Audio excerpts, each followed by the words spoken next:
Today's video is a collection of 5 fan-favorite stories that are all about people who unknowingly walked into truly deadly situations, only realizing it when it was already too late. Now, these 5 fan favorites have all been completely re-edited for today's episode, so even if you may have heard or seen some or all of them, this will feel like a brand new viewing experience. Also, for all you longtime fans of the YouTube channel, make sure you pay close attention to see if you can find the secret image that's embedded in one of these stories. The first person who spots the image and comments what the image is and the timestamp of where in the video it is, if you put that in the comments section, we will pin your comment to the top of the comments section and you will reap all the glory. But before we get into today's 5 stories, if you're a fan of the strange, dark, and mysterious delivered in story format, then you come to the right place, because that's all we do, and we upload 2, 3, even 4 times every week.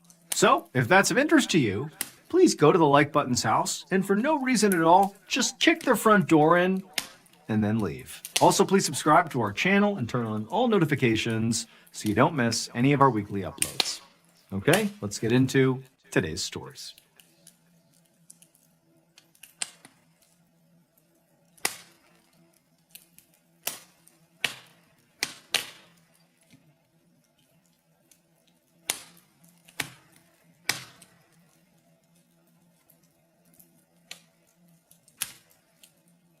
On Thanksgiving morning in 1900, an 18-year-old named Thomas Pedler told his mother that he was going out for a bit, but he'd be back in time for turkey that afternoon, and then he grabbed his jacket and his coat and he headed out the door. Thomas lived in a very working-class neighborhood in San Francisco, California, where, generally speaking, nothing big really ever happened. It was kind of a place where people just worked, and that was it. But on this day, something huge was happening in Thomas's neighborhood. The big football game between Stanford University and the University of California was taking place at the stadium in Thomas's district. And they were expecting over 20,000 people to cram into this stadium. And so Thomas was not about to miss this incredible spectacle, even though he didn't have enough money to buy a ticket. But he knew he would find a way to watch this game. And so Thomas leaves his house and he runs to the stadium, which was not far from his house, and he waited in front of the front gate where all these people are streaming in to go into the stadium. And around 11 a.m., Thomas's very close friend, Charles, who was also a young man, made his way to the front gate. The two met up, and at first, their plan was to try to sneak in with the horde of people that were making their way into the stadium.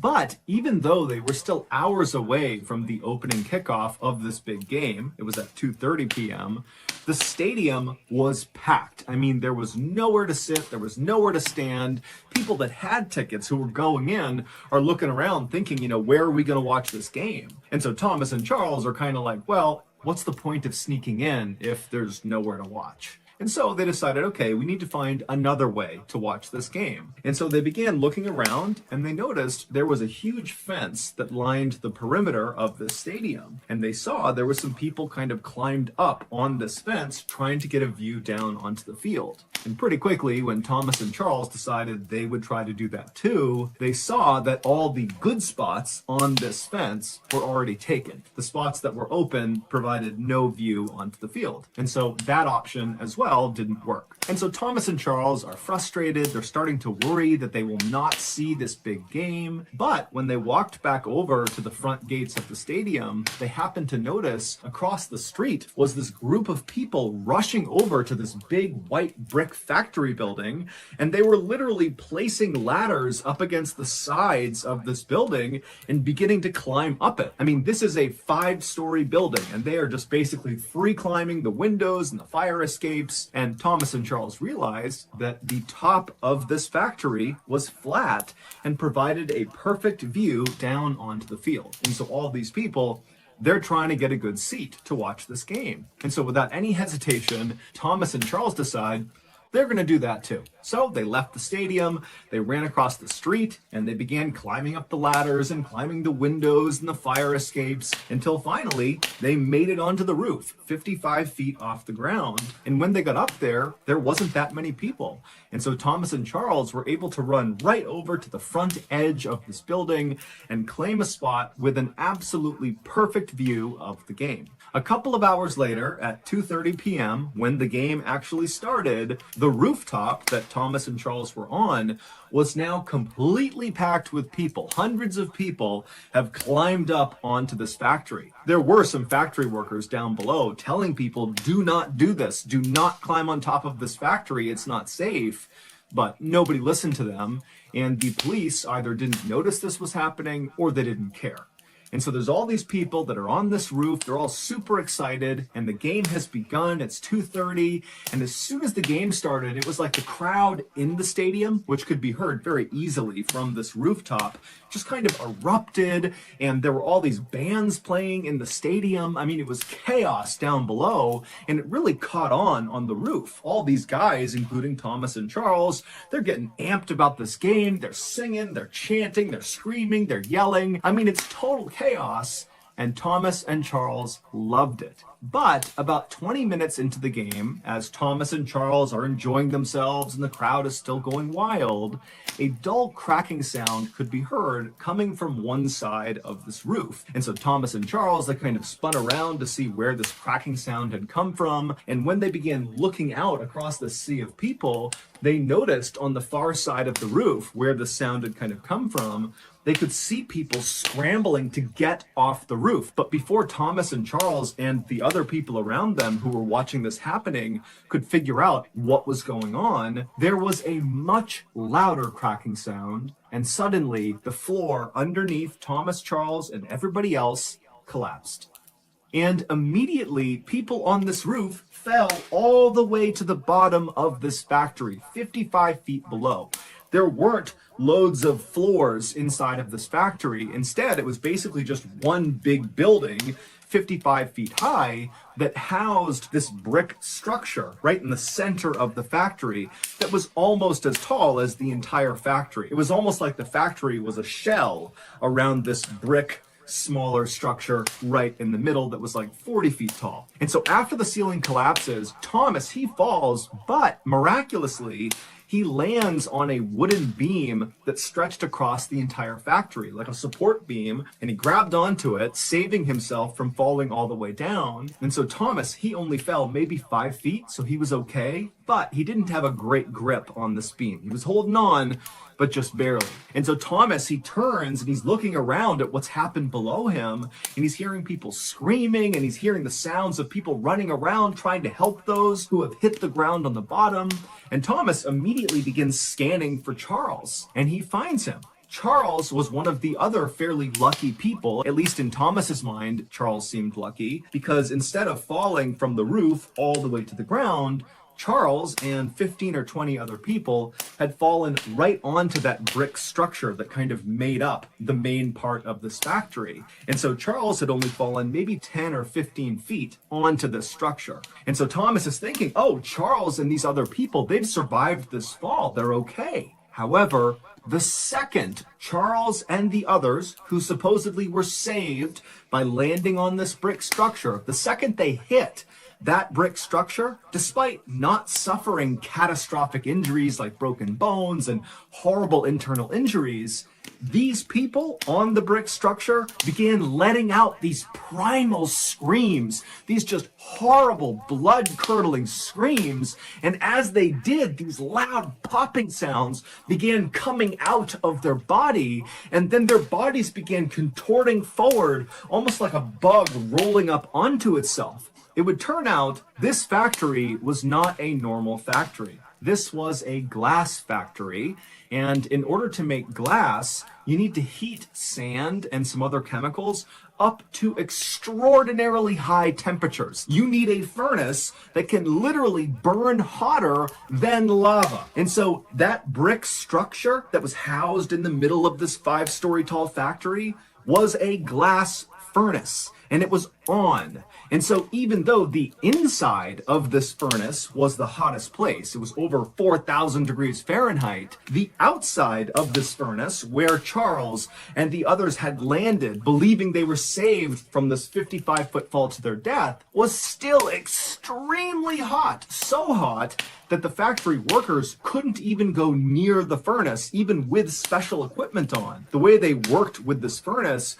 was with these long metal pokers. They would work the flames and the glass at a distance. And so the instant that Charles and the others landed on the top of this furnace, they began to light on fire. Those snapping sounds that were coming out of their bodies was the sound of them instantly igniting on fire. And so Thomas and the others who had initially survived this horrible collapse watched as Charles and the others shrieked and shrieked, and their bodies continued to contort, and they continued to burn and smolder. And Charles, actually, he would roll up so tightly that his body began to roll down the curved side of this furnace, and at some point his body slipped into a crack in the furnace, and he actually fell into the flames inside, at which point he went silent. Around the time that Charles and the others stopped shrieking, a number of people just out on the road heard the commotion, and they came inside, and one of them was Thomas's father. And in a terrible twist of fate,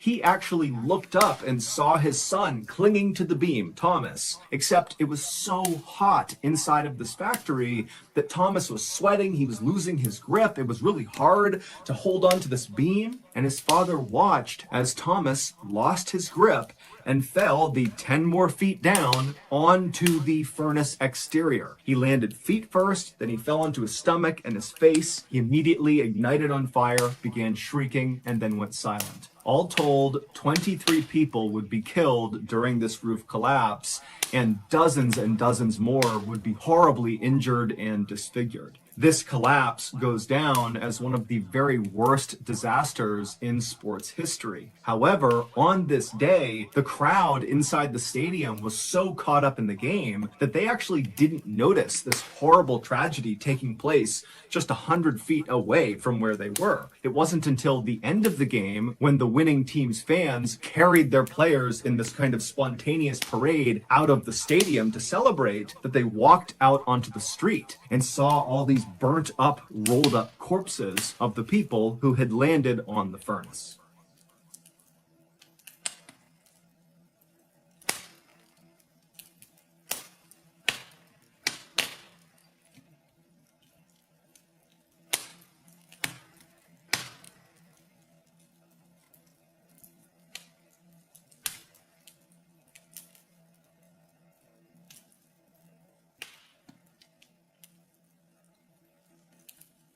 Early on the evening of June 12, 2012, a 25-year-old woman named Noemi Ballen opened up the door to her hotel room on Phi Phi Island, which is a major tourist destination in Thailand. Once the door was unlocked, Noemi pushed it open, and she held it for her little sister, 20-year-old Audrey, who came in wheeling all their suitcases. Noemi and Audrey were both from Quebec, Canada, and they were also both college students, and they were on this big month-long vacation to celebrate the end of the school year.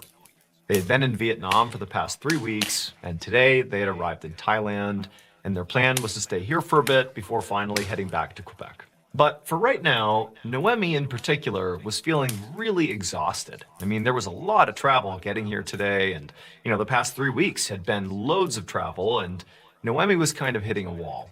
And so as soon as she got into the room, all she really wanted to do was just flop down on the bed and just lay there for a little while. But she had also become a fairly experienced traveler by this point, and she knew before she did that, she just wanted to make sure that, the bed was cleanly, make sure there were no bed bugs or, unclean sheets or something. And so she went over and pulled the sheets back and checked, and the sheets were pristine. It was beautiful. The room felt super nice. And so she just flopped down on the bed and just enjoyed the air conditioning. And at the same time that she was doing this, Audrey, who very likely was also feeling all the, the symptoms of travel over so many weeks. I mean, she likely was very, very tired. But she, instead of laying down, went right into the bathroom and started getting ready for the night. And Noemi sort of understood why. So while the girls were in Vietnam, they had met these two really nice guys who were from Brazil, and they had kind of hit it off. And, they had left today to go to Thailand. And wouldn't you know it, it turned out those guys, their itinerary included them coming to Thailand today.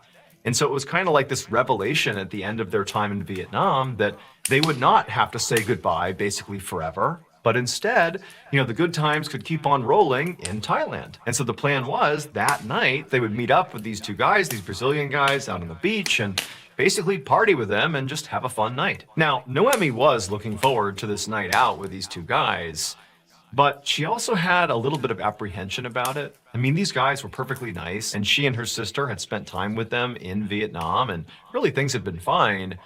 But, Noemi felt like Audrey was a little bit more naive and sort of like easier to be taken advantage of than she was. I mean, she was younger than her by 5 years. And also, when the sisters had gone on this trip, their parents had been really apprehensive about, two young women traveling alone together all over the world. I mean, they were sort of vulnerable.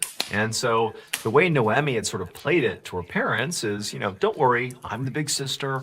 I'll keep my eye on Audrey. She'll be fine. And Audrey kind of played the role of younger sister and was like, yep, I'll do what my big sister says. And so Noemi sort of felt like she had a responsibility to keep Audrey safe. And so she was feeling a bit apprehensive about whatever they were going to do that night with these guys. It just sort of seemed like things were sort of moving quickly with these two guys. They should have maybe just stopped in Vietnam, but they're here. And so who knows what was going to happen. And so Noemi, as she's laying there and Audrey's getting ready, Noemi decides to just give her parents a call. Because one of the things Noemi had been doing over the past several weeks they'd been on this big vacation is sort of constantly updating her parents to assuage their concerns that anything was wrong, with their two kids.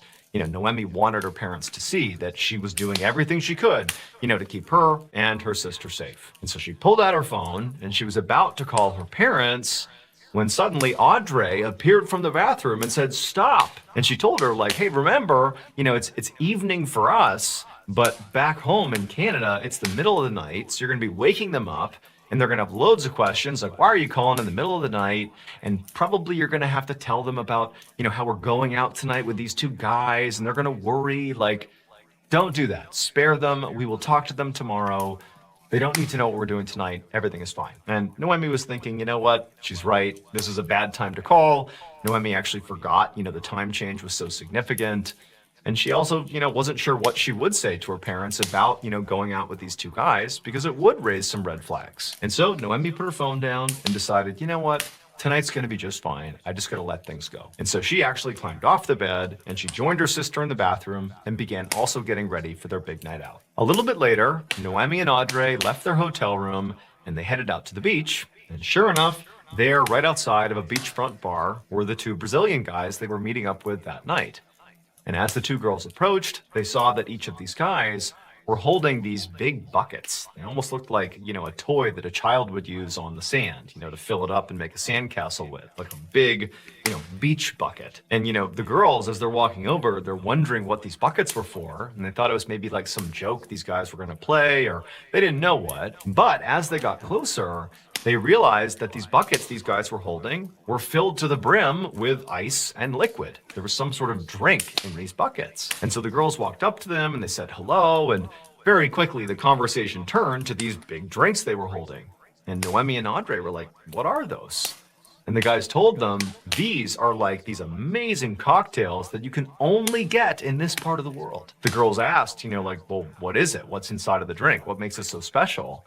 And the guys kind of looked at each other and laughed, and they're like, I don't know, just try it. It's really good. It'll make you feel great. Now, Noemi, being the sort of more responsible one, did not immediately begin drinking either of these drinks. Instead, she sort of paused and thought about it, but Audrey, on the other hand, was totally sold. She reached forward, grabbed one of the buckets, and just began chugging this drink. And so Noemi's looking at her like, come on, like, you can't just jump into this. We don't know what this stuff is. But, after a couple of chugs, Audrey lowered the bucket and looked at her sister, and she just grinned, and she handed it back to her guy. And then she told Noemi, like, these taste great. This is awesome. Like, you got to try it. Loosen up. And so at this point, Noemi, she's considering the situation. They were in Vietnam with these guys, and these guys were out partying with them. They were drinking with them, and, they seemed perfectly trustworthy. And they were clearly drinking from these buckets and it didn't seem nefarious. And also, Noemi looked around the beach and suddenly realized that basically everybody had these big buckets. This was not just these two guys. Everybody's drinking this thing. And so Noemi's thinking, okay, well, if they think it's okay and it's sort of normal, in this part of the world, then it's got to be okay. And so she reached forward, grabbed the other bucket from the other guy, and took a big sip. Several hours later, well after the sun had gone down, Audrey and Noemi were having a great time with their Brazilian friends. They were still near this beachfront bar. They were actually dancing right outside of it because now there was a DJ blaring some music and there were all these people. And actually the sisters had sort of broken up and were sort of doing their own thing with their respective guy, but they were sort of near enough each other. They could kind of keep tabs on each other. And they were just having a great time. By this point, they had jumped in the ocean and gone swimming. They had eaten a ton of local food. And Noemi had lost count of how many of these big bucket drinks they had all consumed together. But they were really just having a blast. Noemi's vision was a bit blurry and she was kind of stumbling, and she'd look over at Audrey and she was kind of in the same state, as were the two guys they were with. They're buzzed. They're having a great time. And so the two girls and their guys are just out there dancing, doing their thing. It's about 1 a.m. at this point. And Noemi's guy says to her, hey, do you want to head back to the hotel room together? And Noemi's like, yeah, let's go back. But hold on, I want to talk to my sister first. And so Noemi kind of stumbles her way over to Audrey, who's in the middle of this big dance routine with her guy. And she stops Audrey and she whips around, and Audrey's all smiles too. And Noemi's like, hey, do you want to go back to the hotel room? We're going back now. Do you want to come? And Audrey's like, no, I want to stay here. I'm having too much fun. This is awesome. We're just going to keep on dancing. You guys should stay too. But Noemi was like, no, I got to go. We're going to go back. So you sure you want to stay? And Audrey was like, yeah, we'll stay. We'll see you at the hotel soon. Now, typically, Noemi and her sister really rarely separated, especially when they were out drinking and partying, because of all the inherent risks of being alone at night, potentially intoxicated. And so, this was kind of a rare thing for her to break away from her sister and separate. But it just seemed like this was okay. It was safe. And, these guys they were with, they really seemed like stand-up guys. And again, they were just having a blast here. And Noemi didn't really want to stop her from having a good time. And so ultimately, she did say bye to her sister and said she'd see her soon. Noemi turned, and with her guy, she headed back to the hotel. And Audrey kept on dancing with her guy in front of the beach bar.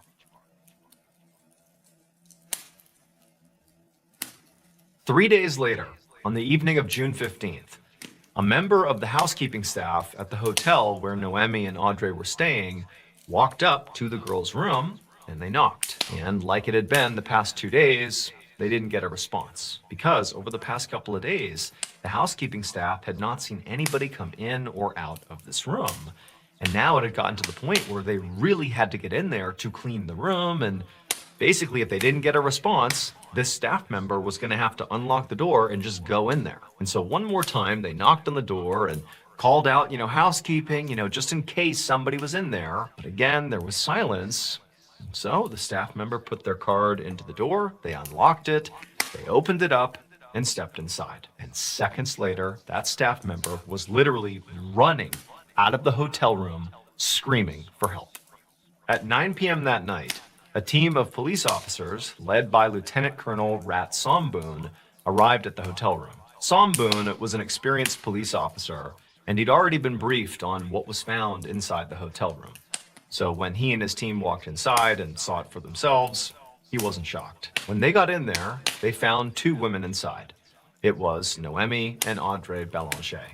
And both of them were lying in their respective beds, tucked up in their sheets, lying perfectly still, and each of them was completely surrounded by vomit. Somboon estimated that these two women had been dead for between 12 and 20 hours. And his first theory as to what might have killed them was alcohol poisoning. That would explain the vomit. This was also a big tourist destination, and clearly these people were tourists, and so maybe they were out partying and they died from alcohol poisoning. However, when Somboon looked more closely at the bodies, he noticed a confounding detail. There was all this dried blood on the girls' gums and also under their fingernails. And so that was not consistent with alcohol poisoning. And so Somboon thought, okay, well, maybe the reason they have blood in these parts of their body is because those are defensive injuries. Maybe somebody attacked these girls and that's how they've been killed. But after doing a cursory check around the hotel room, there was no sign of a struggle or any sort of break-in or anything like that. And so, if there had been some sort of lethal struggle in here, it certainly didn't show. And so Som Boon and his team really didn't have any idea what had happened here. I mean, they had some ideas, but clearly they needed more information. Specifically, they needed to do an autopsy and a full toxicology report on both women. That would be the only way to really see what happened here. But that would take time. And so while they waited for those results to come in, Som Boon decided that what he would focus on instead is trying to figure out what these girls were doing in the hours before they died. Where were they? What did they eat? What did they drink?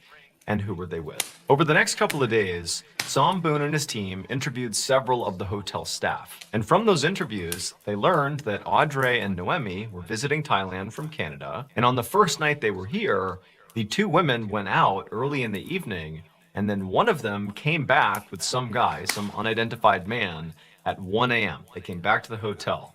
And then at 4 a.m., the other girl came back to the hotel, also with an unidentified man. And so there are Noemi and Audrey and these two unidentified men that are in the hotel room, presumably, from 4 a.m. until 6 a.m., when both of these unidentified men left the hotel room together, and the two girls were presumably left inside the hotel room. Lieutenant Som Boon reviewed some security footage from the hotel, which confirmed this entire timeline was correct, which meant Som Boon really needed to speak to these two unidentified men because they clearly were the last ones to see these girls alive. And so the police department put out an announcement about Noemi and Audrey's deaths, as well as a public call for help in identifying these two unidentified men. And shortly after making this announcement, the police learned that these two men were Brazilian, and unfortunately, they had already left Thailand on their way back to Brazil. And so obviously Brazil is outside of his jurisdiction, and so he had to appeal to Interpol,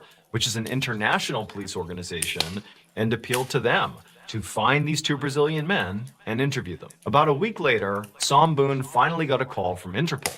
They had found these two men and they had interviewed them. And they told Som Boon that when they informed these two guys that Noemi and Audrey had died, the two men seemed genuinely shocked. And then when they were asked, why were you so quickly on a flight out of Thailand back to Brazil? They said, no, there's nothing suspicious about it. We already had booked those tickets way in advance. We just got on the flight and left. There's nothing more to it. And so Interpol said they continued to press these guys and asked them, hey, you were the last ones who were with these girls before they died. Tell us about their condition. Tell us how you left them when you left the hotel at 6 a.m. And the two guys, they said, look, they did seem like maybe they were already hungover or sort of sick from, partying the night before. They definitely did seem a little bit down, but they were basically fine. However, Interpol said it was fairly interesting that the two men did admit that following, their night out with Noemi and Audrey, the next 2 days, they were stuck in bed themselves, totally sick, vomiting, ill. They didn't know what from, but they said they were very, very sick following their encounter with these two girls. Som Boon thanked the Interpol officer and then hung up.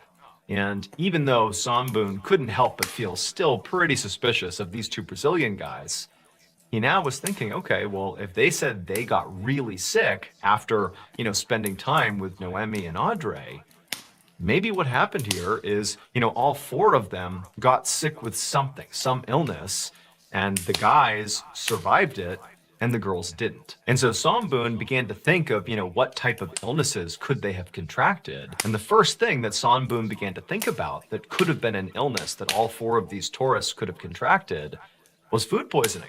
Tourists come to Thailand and try the local food, and sometimes it makes them really, really sick. In particular, there were two types of food in Thailand that were sort of notorious for giving tourists just the worst food poisoning. One of them was a particular type of mushroom, and another was blowfish. And these two items, if your body reacted badly enough to them, it could be lethal. However, when Som Boon got back the autopsy reports and the toxicology reports, he realized his theory about food poisoning was definitely wrong. So it would turn out those drinks that the girls had with the guys in those big buckets, they were unique to Thailand. Those are not drinks that are served really anywhere else in the world.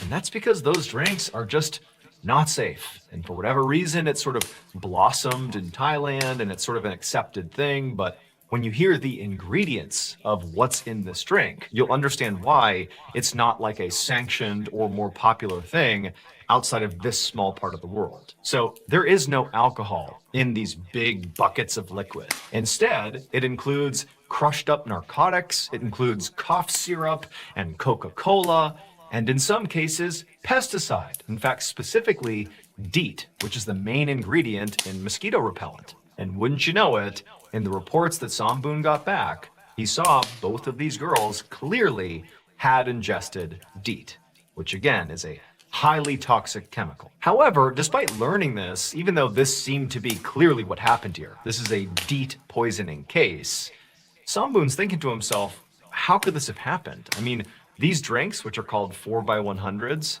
are pretty popular in Thailand, and people are not just turning up dead left and right. It's a dangerous drink, no doubt, but people do not die with any regularity from drinking it. And so Samboon thought, what must have happened here is whoever mixed this particular batch of 4x100s must have accidentally included too much DEET. And so that would explain how, the two girls died from DEET poisoning, too much DEET in their drinks, and that very likely the guys as well consumed the same batch, which had tons of DEET in it, but their bodies were able to withstand it and they survived it despite getting very, very sick. And so 9 days after the two girls had died, their bodies were sent from Thailand back to Canada, along with the Thai police's official findings that this was an accidental DEET poisoning. However, when Noemi and Audrey's remains arrived in Canada, they did not go straight to their family. Instead, they went to a leading coroner in Quebec whose name was Rene Roussel. So by this point, the girls' parents were obviously heartbroken.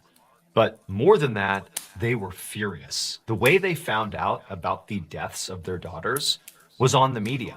I mean, despite the fact that the police were immediately called when the girls were found dead, the Thai police did not get in touch with the family. They only got in touch after their investigation was done, and they're like, hey, by the way, your daughters are dead, and it was a DEET poisoning. It is what it is. Good luck. And so the parents felt like, are you kidding me? Like, you didn't loop us in at all? We're spending days trying to get in touch with our daughters, and you knew all along they were already dead? So the parents have no faith, no trust in the Thai police, and then to find out, wait a minute, so they drank this drink that apparently is sold at this beach bar all the time, and oh yeah, it killed them, no big deal. What, there's no warnings at this beach bar about how dangerous this drink is? Shouldn't there be like a tourist warning or something? And also, it's kind of a lazy explanation that, well, the two guys they were with drank the same poison, but they didn't die just 'cause, and our daughters did. That doesn't add up either. This whole thing feels like laziness, at best, or at worst, a cover-up. Maybe this looks really bad for Thailand that these tourists have died and it could have been prevented. And so the parents felt like, we can't just take their explanation at face value. Clearly, something is going on here. Something's wrong. And apparently, the Canadian government felt the same way as the parents. This case was all over the news.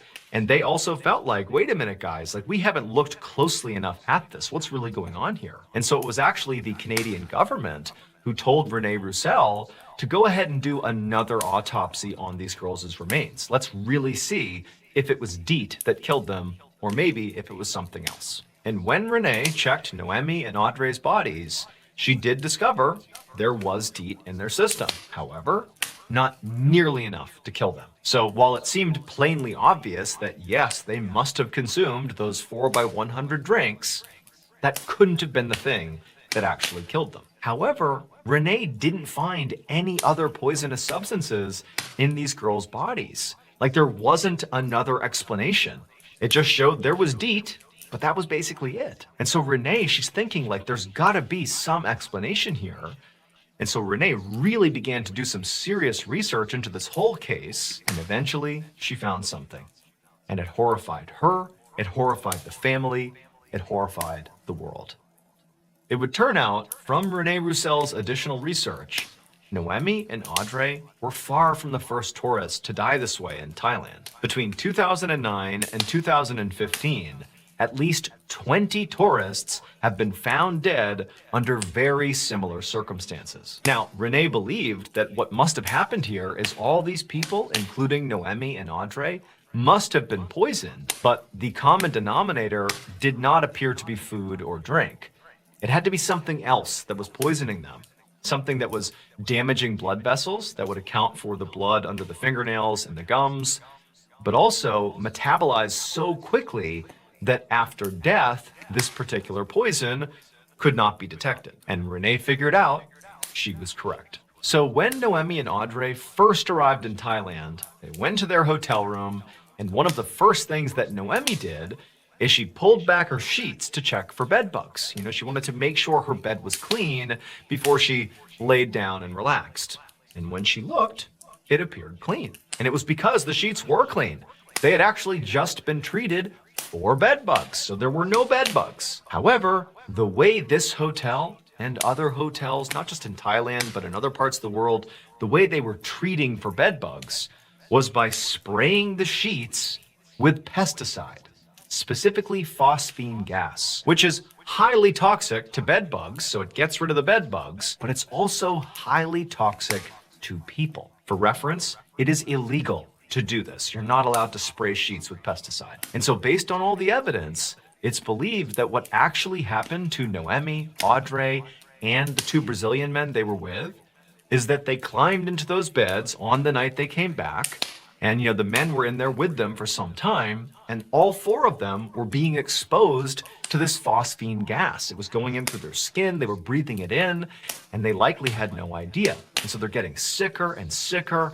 And then finally, the two men, they get up out of the beds and they leave at 6 a.m. They've now been, totally contaminated by this poison, but not enough to kill them. So they go home, and over the next couple of days, they get really sick from their exposure to this gas. But Audrey and Noemi, they didn't leave their bed. They stayed in those beds all night. And unfortunately, as they laid there, their bodies continued soaking in all of this poison, and their bodies just could not handle it. And so it eventually killed them. But despite learning this, and despite the fact that clearly something illegal was done here, you cannot spray your bed sheets in a hotel with pesticide to get rid of the bed bugs. It's incredibly hazardous. You can't do it. Despite that, to this day, no one has been held accountable for these girls' deaths.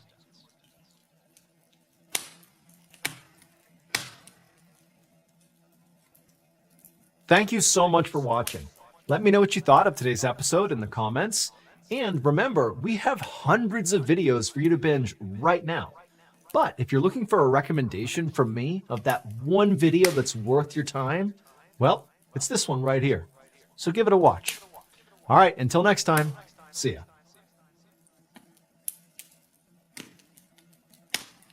From a young age, Carrie O'Connor had an intense love of learning. When she learned how to read, her parents had to bribe her to get her to put her book down so she would go outside and play with the other kids. While Carrie loved to learn about all things, her favorite subject was French culture. And so she began devouring all things French, and then in middle school, she began studying the language, and by high school, she was nearly fluent in taking college-level French courses. Carrie would go on to earn several degrees in French, including a PhD. And in 2019, she put that PhD to use when she was offered a full-time professorship at Boston University. She eagerly accepted the role. After her first full year at BU, she decided it was time to get an apartment that was closer to campus. So in August of 2020, shortly after Carrie's 38th birthday, she, along with her two beloved cats, moved just 10 minutes away from Boston University into an old apartment building on a busy street. With her apartment still filled with unopened moving boxes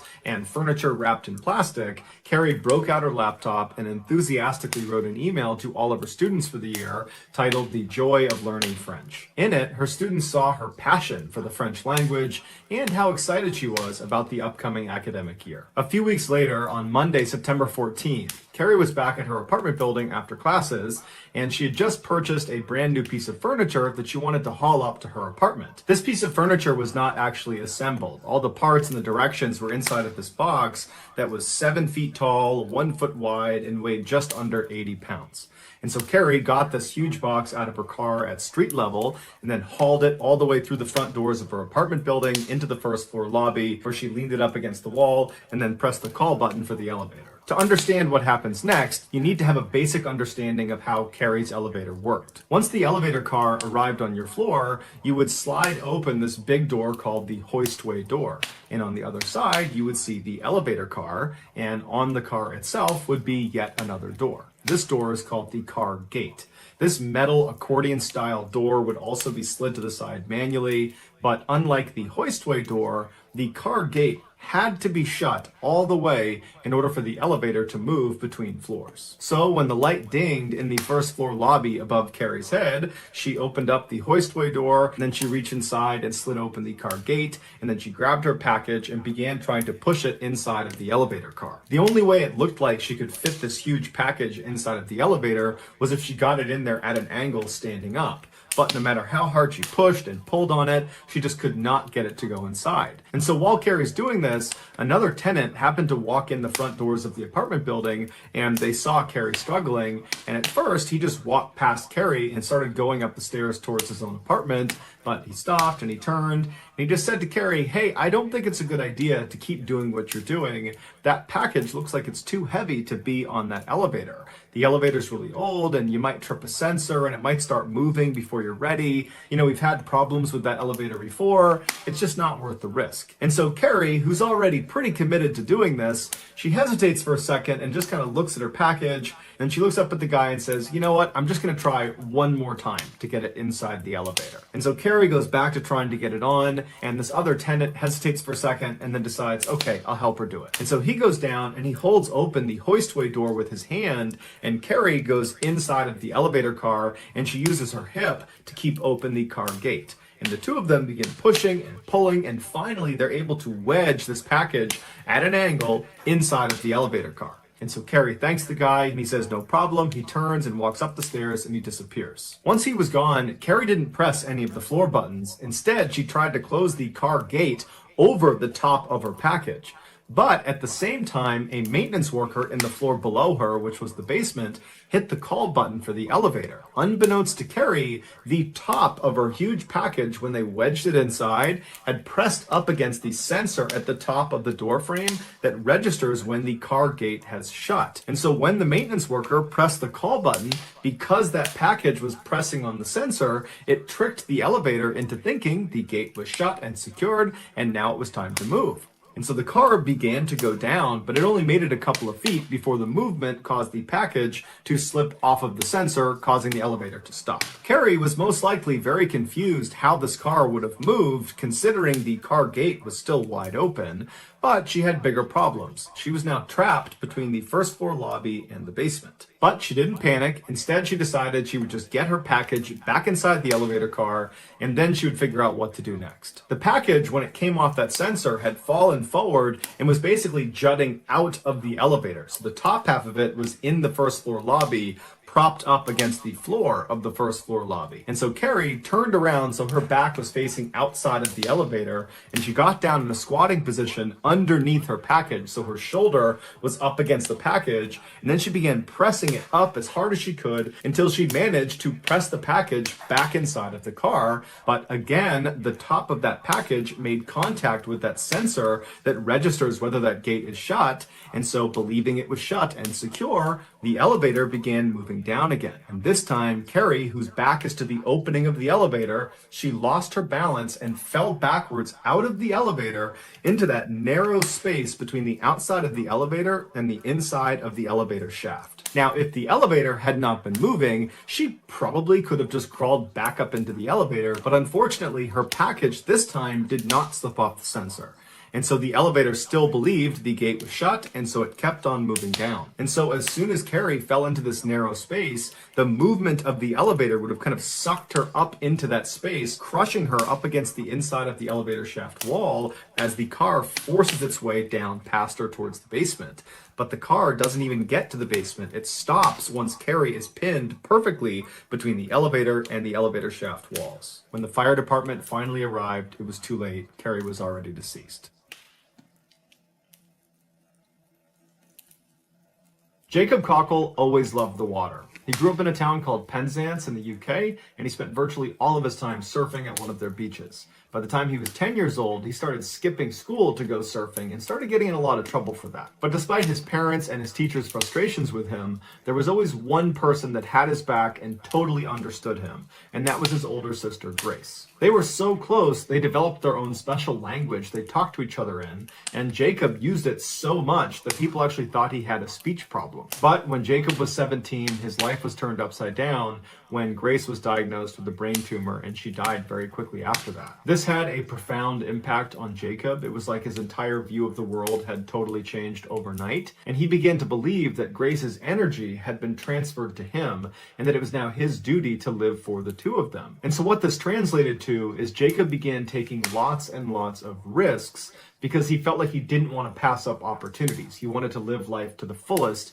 even if it was a little bit reckless. In addition to loving the water, Jacob also loved photography. And so with this new risk-taking attitude, he began doing these water-based stunts and filming himself in the process. Things like surfing in storms, or leaping off of buildings into fairly shallow water, or diving to dangerous depths on a breath hold. And Jacob loved it. He loved taking these risks. He loved filming himself taking these risks.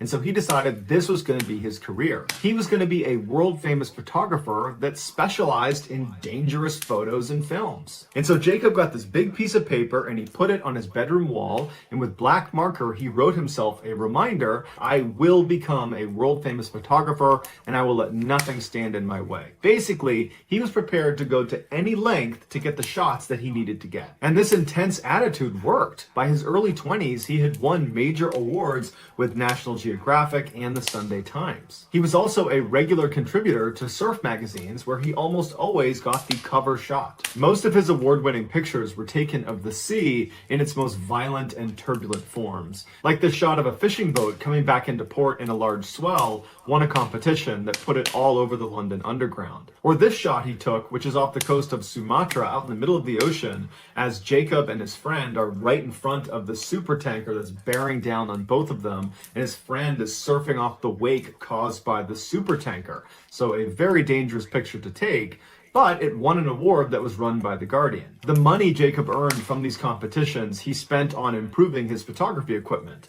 If he was ever given a physical prize, like a brand new TV, he would just give it away to his friends, because all Jacob was really focused on was going out and living life to the fullest and taking crazy chances and capturing those experiences on film. And one crazy experience that he had always wanted to capture on film actually took place right in his hometown of Penzance. A very strong whirlpool would appear a few times a year in a harbor that was right near his childhood home. It was just a quirk of engineering designed to keep the harbor from silting up. At high tide, the water would come in and it would hit this quay wall, and at the bottom of the quay wall was a tunnel that fed into this other pool. And so that would fill up with water. And then when the tide retreated during low tide, the water in the harbor would drain out and the water from the pool would slowly filter out back to this tunnel, pushing the silt and sand out of the harbor. But sometimes when the water came into the harbor during high tide, it would come in so quickly it would build up against the quay wall and it wouldn't drain fast enough down through that tunnel into the pool. And so just like in your bathtub, if you pull the plug when it's full, you'll see a whirlpool form as the water is sucked down the drain. The same thing would happen at this quay wall as all this water is being forced down and sucked through this pipe. It would create this huge whirlpool that you can see on the surface from the quay wall. And even though this whirlpool only formed a couple of times a year, it was so dangerous, there were caution signs all around the edge of the harbor and on the quay wall telling people to stay out of the water. But in his mid-20s, Jacob ignored those signs and he started jumping into this whirlpool every time it formed. And he was able to kind of swirl around the outside, and he would film it inside and just on top, and he would upload his videos to YouTube, and they would get millions and millions of views. They were totally beautiful and terrifying at the same time. On May 28th, 2013, when Jacob was 28 years old, he noticed that the whirlpool was back in his hometown, and he wanted to go out and film inside of it again. And so he ran to his friend David's house, and he asked him to, hey, come down to the harbor and film me inside of this whirlpool. And so by the time David got his stuff together and made it to the quay wall, he looked down and he saw Jacob was already in the whirlpool swirling around. David also noticed that Jacob was wearing a rubber horsehead mask. And he told David the reason he was doing it is because it would be more eye-catching on YouTube. So David leaned over the wall and began filming Jacob as he swirled around this whirlpool in his horse mask making neighing sounds. And at some point Jacob stopped and he swam away from the whirlpool, but you could see the pull of the whirlpool was very strong because even with flippers on, Jacob really struggled to swim away from this whirlpool. But he was in good spirits about it and he was laughing with David and saying how when he first jumped in, he was actually pretty scared of this whirlpool. It's definitely the strongest one he had been in over at this quay wall. And David would say, yeah, I can tell from up here, that one's really strong. For the next 10 or 15 minutes, David and Jacob kind of joked back and forth about the strength of the whirlpool, and Jacob would put his mask back down and swirl around inside of the whirlpool, then get out again. And then towards the end of the video, Jacob yells up to David that he only has one more thing in mind that he wants to do with the whirlpool. He wants to dive down below and film it from underneath. And so he asks David to hand down his camera. David hands it down, and you see Jacob adjusting his camera, and then he dives below the surface to begin filming this whirlpool. And so David's up on the top watching Jacob, and he's very familiar with Jacob. He knows he does things like this. He knows he has a great breath hold. But after a couple of minutes, when he doesn't reemerge, David gets scared and starts yelling for him. And when he still doesn't come up, David turns and runs to the other side of the quay wall and looks over that railing towards the pool side. And he can see the water is still rushing into the pool, and there's no sign of Jacob. And so he ran back and forth a couple of times, and he didn't see Jacob until finally he went back to the pool side. And he saw Jacob down below. He was lying face down in the water. And so David ran down and waded out to him, but it was already too late. Jacob had drowned. The reason Jacob was able to swirl around at the top of this whirlpool and not get pulled under is because he had a wetsuit on, and wetsuits are buoyant. But as you go underneath the water, the deeper you go, the water pressure pushes against your wetsuit and it reduces the overall buoyancy of your wetsuit. And so when Jacob dove down into this whirlpool, the pressure pushed against the suit, he lost his buoyancy, and then he got caught up in the current of this very strong whirlpool, and he was pulled slowly down to the bottom. And so he probably fought as much as he could to try to get out of there, but he couldn't, and eventually was forced into that tunnel underneath the quay wall, and he was under there until he drowned, and then he was eventually spit out the other side.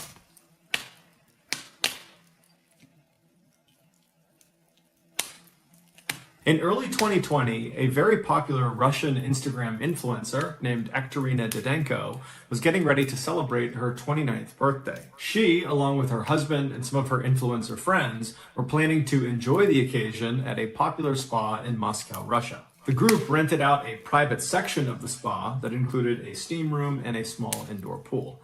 And then once the reservations were made, Didenko and all of her influencer friends began eagerly talking about how excited they were about this party on their various social media accounts. When the day finally came, February 28th, which was Didenko's birthday, Didenko, her husband, and the 8 other people they invited, they all descended on this spa.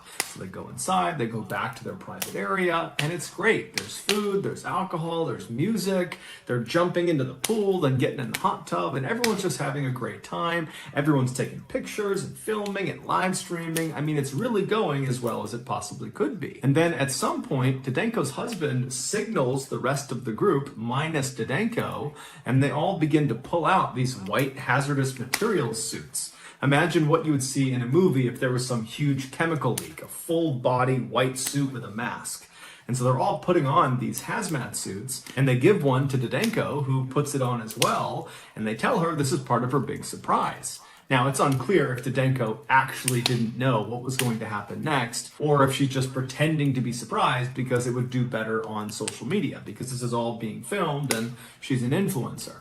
But either way, she puts on her hazmat suit, and once everyone has their suits on, Didenko's husband wheeled in this huge cooler like you would bring to a picnic, and he placed it right on the edge of the pool. When he opened the lid, the crowd all gasped and laughed and smiled and filmed as these huge clouds of smoke or steam came pouring out of it. What it was roughly 55 pounds of dry ice. Dry ice is just frozen carbon dioxide. It's commonly used for things like refrigerating perishable goods for long periods of time because dry ice stays cold for a really long time. Also, because of the huge white gas clouds that come off of dry ice, It's also very commonly used as a sort of spooky decoration because you have these very cool white clouds going everywhere. And in fact, that's what Didenko's husband planned to use this dry ice for.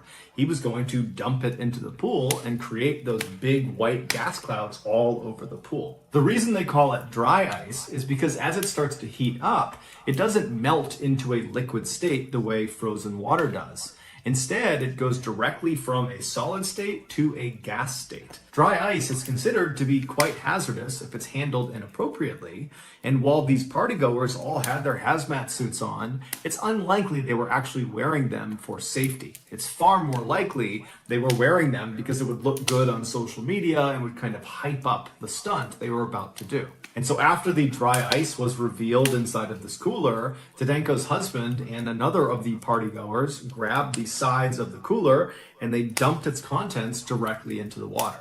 And as soon as the dry ice hit the water, it rapidly began to warm up, which caused a massive, almost explosion of carbon dioxide gas to completely fill the lower half of the room. Now, none of the partygoers are even a little bit fazed by what's happening. They don't realize how dangerous this actually is.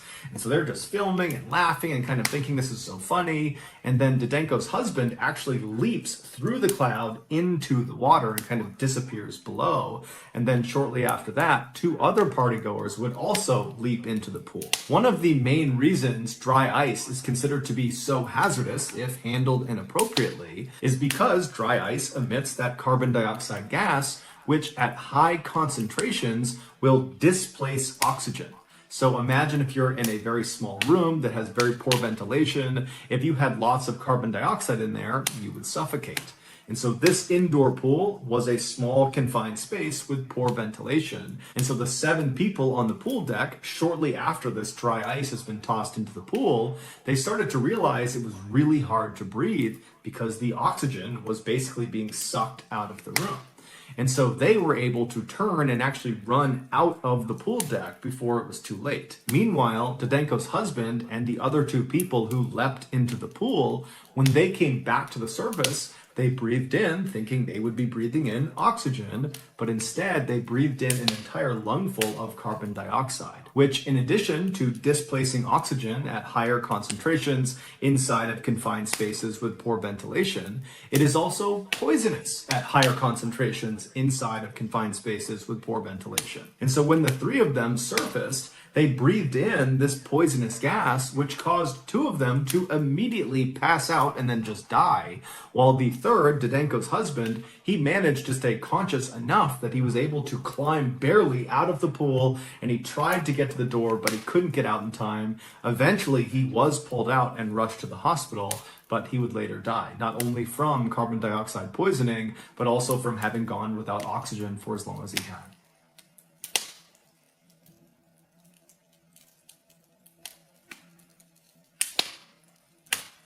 In 1996, 21-year-old Katie Fleming was studying French at the University of Oregon.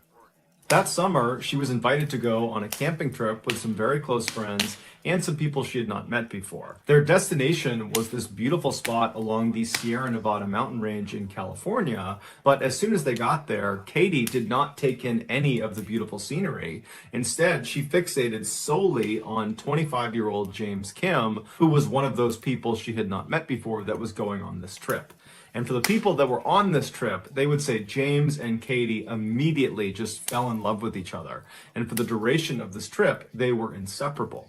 And then when they got back from this trip, James would actually move from Seattle to Oregon to be with Katie. And then after Katie graduated from college, the 2 got married in Las Vegas and then settled in San Francisco. James, who loved technology and always had, was quickly hired by a tech company to try out new technology and then write a review for the average consumer. Basically, James got paid to play with toys, and so he loved his job. The couple also opened 2 boutique stores in San Francisco. One was an apothecary and the other sold eccentric clothing, and those 2 shops were managed by Katie full-time. By 2006, the Kim family had become very successful financially, and they had grown in size. They had a 4-year-old daughter named Penelope and a 7-month-old daughter named Sabine. Katie and James both adored their kids. but James especially was known for blowing off virtually everything and anyone to be with his daughters. In fact, his friends and family would say you couldn't even have a conversation with James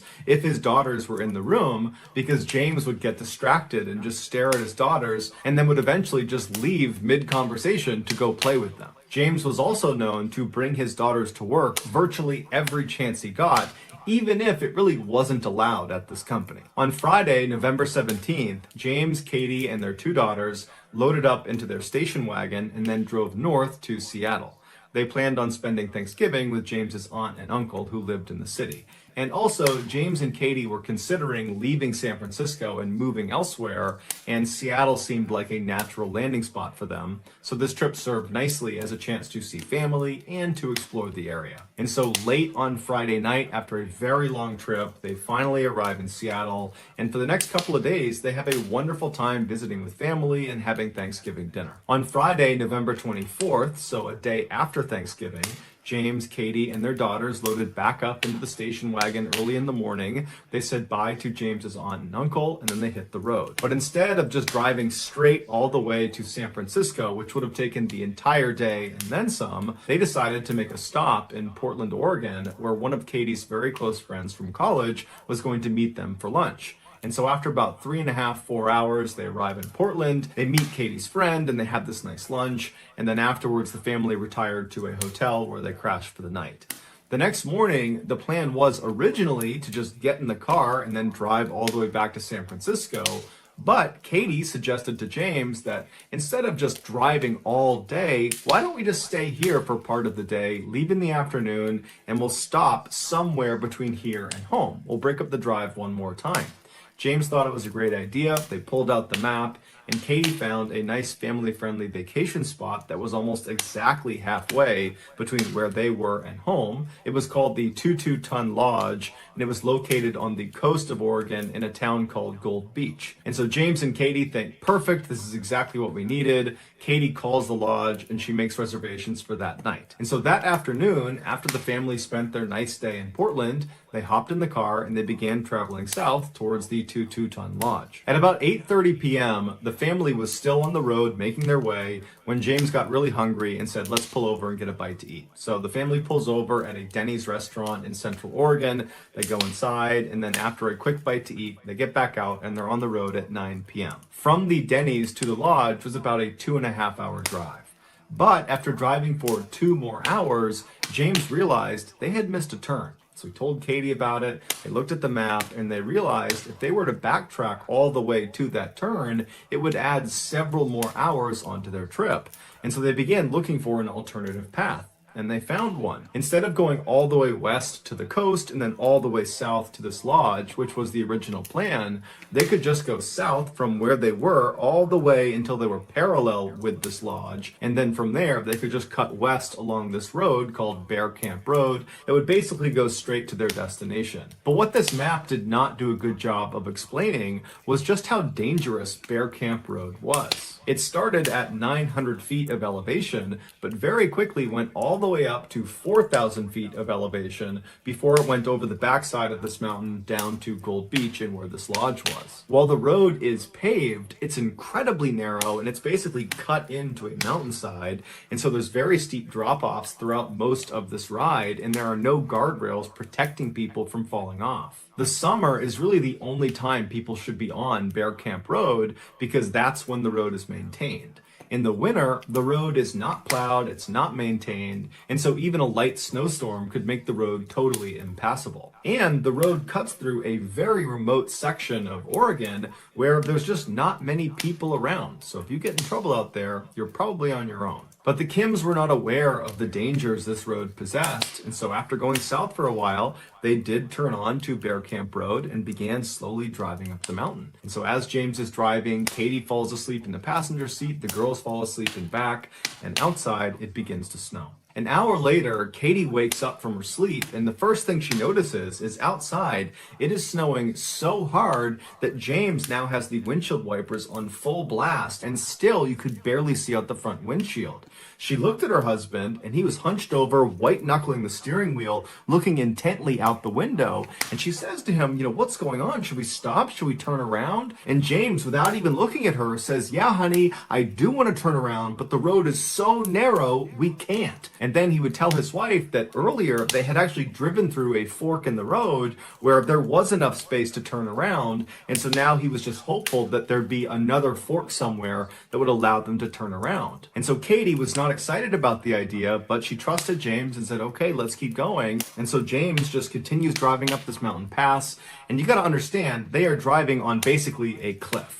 On the left side, left of James, is just a sheer drop off, and the road is totally slick from the snow. And so periodically, as James is driving, even though he's only going about 5 miles an hour, he would begin to slip and slide, and he's right on the edge of this cliff. And so it was a very, very stressful ride, and after several more miles of this, they were not reaching any turnaround. In fact, they would have to periodically stop on inclines, put up the emergency brake, and one of them would have to get out and clear branches and rocks out of this tiny little road to continue onward. And so finally, Katie says to James, you gotta stop, you gotta back out of here. That's our only choice right now. And so James put the car in reverse, and he opens his car door so he can look down at the edge of this cliff to make sure he doesn't accidentally veer off of it.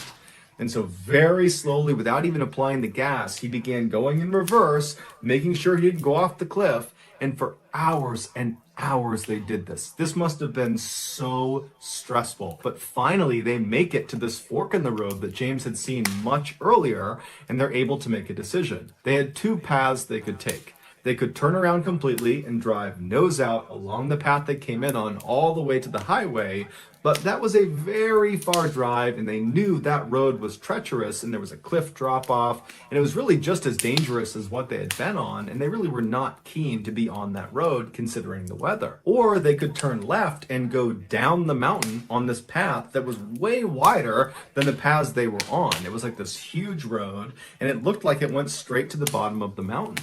And they're thinking, we don't know where this goes. The signage is not clear where this goes. But you got to figure if you're going lower in elevation, the weather will not be as bad.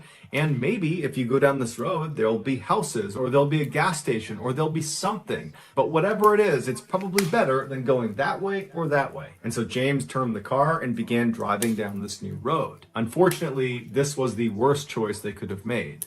This road they were now on was this long, winding dead end that was used by loggers in the summer. Now, normally, this mistake by the Kim family would have been caught because there was supposed to be a big yellow gate that sat across this road just a little ways past this fork, blocking all traffic from proceeding any further.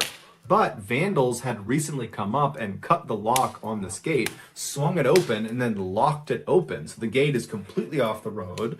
And so as the Kims drove past where they normally would have been stopped, they didn't even see a gate. There was no gate anywhere, and so they just kept on driving. And from where this gate should have been, the road went from paved to dirt and full of potholes, and it narrowed considerably. The couple drove for 15 miles on this very tight, winding road that once again was on a cliffside until finally they reached another fork in the road where they could either go right or they could go straight, but there was no sign telling them which way led to what. And so James stopped the car right in the middle of this intersection, and he and Katie look at each other and they know they're in trouble. So they get their phones out and they try calling for help, but they have no service. And so as they're struggling to place calls, one of them realizes it's no longer snowing. It's actually raining, and a lot of the snow on the ground seems to be getting washed away. And so after not being able to place calls for several minutes, they decide, you know what, it's 2 a.m, we're tired, let's sleep here, we'll leave the car running, it'll be nice and warm,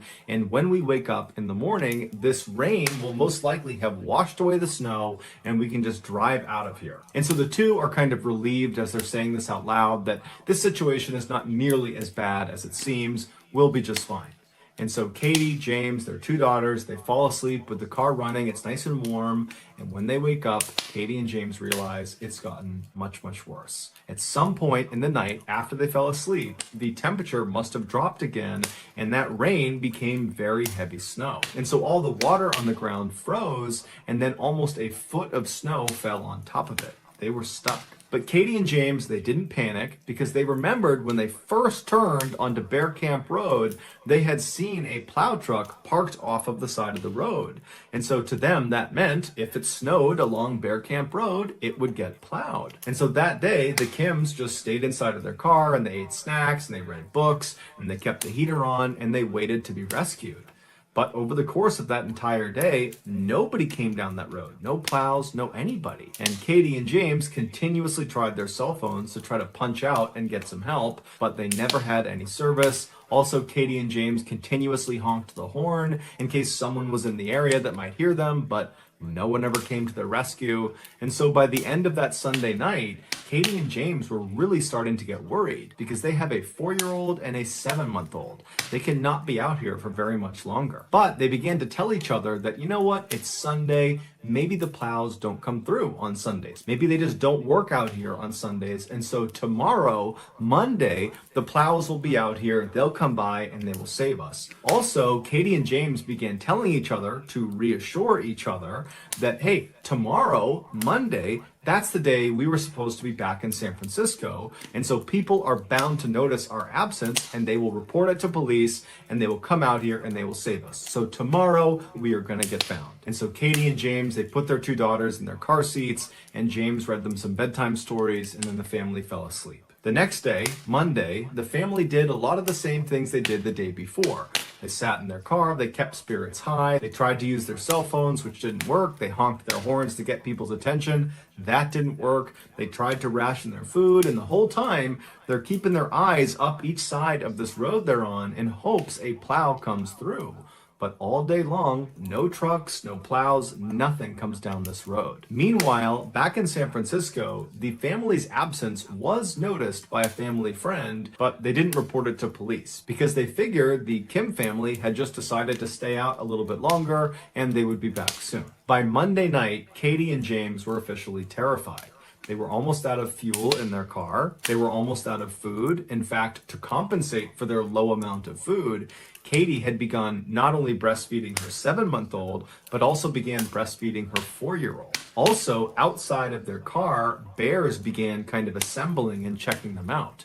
And at first, Katie and James would scream and yell and try to scare them off, but the bears ultimately were not that fazed by them. They were not aggressive, but it meant the family did not feel comfortable getting out of their car. And so they're in this very claustrophobic situation where they are literally trapped inside of this small car where all the windows are covered with snow and they can't go anywhere. They can't call anyone. They're running out of their supplies. I mean, this is a terrifying situation to be in. Katie and James had been really strong to this point, but around this time, they began to act scared, and their kids picked up on it, and they started acting scared and fearful. And so the parents were trying their best to calm them down and tell them everything's going to be fine, and they're going to get out of here soon. But in reality, Katie and James knew that if they didn't get found soon, they were probably going to die. The next day when they woke up, which was Tuesday, again, no cars or trucks came down either road. There was no plows. The snow just continued to pile up. And the food was running unbelievably low to the point where James actually left the car and went out looking for bear droppings because there's bears all over the place now. And he would pull the berries out of their droppings. And he and Katie began eating those. But after a while, they decided that was not a good idea because they might poison themselves. Their daughters, who the day before had been acting out of fear and anxiety, were now lethargic and quiet. And the parents' response to this was to start fighting with each other about whose fault this was, when in reality, they were just totally scared about what might happen to them. Meanwhile, back in San Francisco, the family had still not been reported to police. And so that night, Tuesday night, the Kim family once again huddled up inside of their car. James read the kids' books, and then they all fell asleep. The next morning, Wednesday, they ran out of gas for their car. And so they had no way to heat themselves. And so James got the spare tire out of the back of the car, and he rounded up some magazines inside of the car, and he lit a fire for the family to stand around and try to warm up by. And it worked, but the fire very quickly died out, and they couldn't find any wood that wasn't soaking wet to put on it. And so before long, they did not have a fire. And so all day that day, James and Katie were desperately looking up the road in hopes that a car or truck would come through. They never did. James and Katie tried their cell phones repeatedly, but they never got service. They honked their horns and they screamed out for help, but nobody heard them. And so before long, it was dark again, and the family was huddled up inside of their now freezing car, and all they could hear outside was the sounds of bears marching around the area. And so I'm sure James and Katie thought to themselves, I wonder if we'll survive the night. Meanwhile, back in San Francisco, that family friend who had noticed the Kims were gone on Monday, she did go to the police on Wednesday afternoon and reported them missing. And so a search party was being organized that night, but of course the Kim family would have no way of knowing that. The next morning, Thursday, the Kim family woke up, they survived the night, but at this point, James and Katie are speaking openly about the real possibility that they all might die. In fact, Katie says to James, you have to promise me if our two kids die out here, you have to kill me too.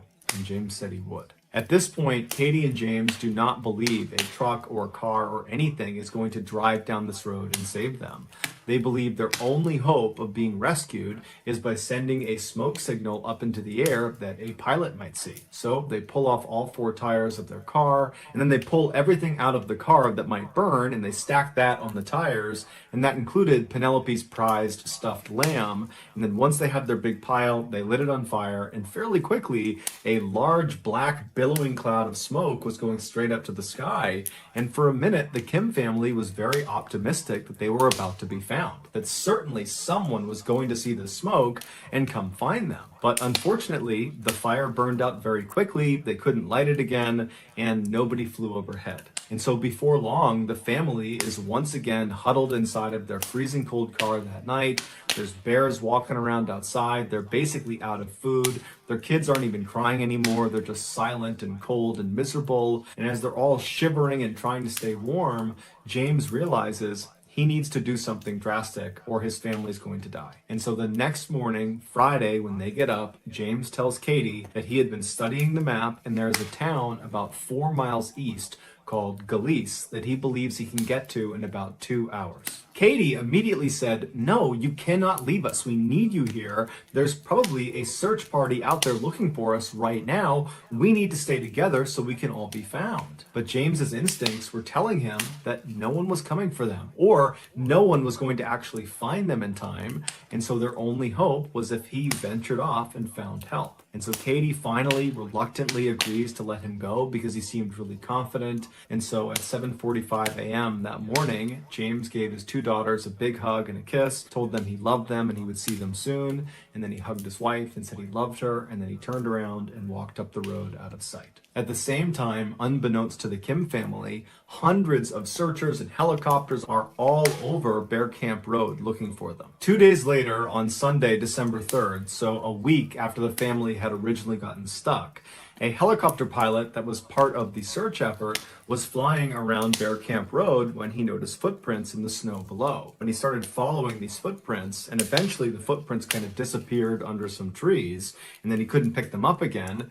And so without that much fuel left, he decided he would just backtrack and follow the footprints back to their origin. And so he retraced these footprints for quite a while until he came to a clearing, and in the middle of the clearing was a car, and next to the car was Katie waving an umbrella back and forth. The pilot immediately knew who he was looking at, but he didn't have enough fuel to actually land and pick her and her family up. And so instead, he just hovered down as low as he could, and he made good eye contact with her to reassure her that I see you and we're coming for you.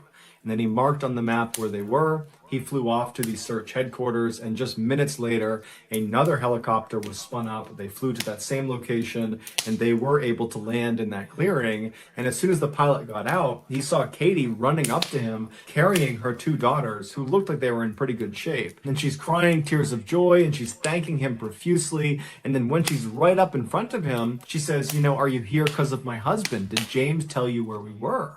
And the pilot looked visibly confused. Katie picked up on it, and she explained how just 2 days earlier, James had left to go to the town of Galice to get help, and he still hadn't come back yet. And so at this point, the pilot understood what was happening, and so he looked down and he said, "No, ma'am, we still have not found James." Katie was devastated and she cried as she and her daughters were loaded into the helicopter and airlifted out of the forest and brought to a hospital.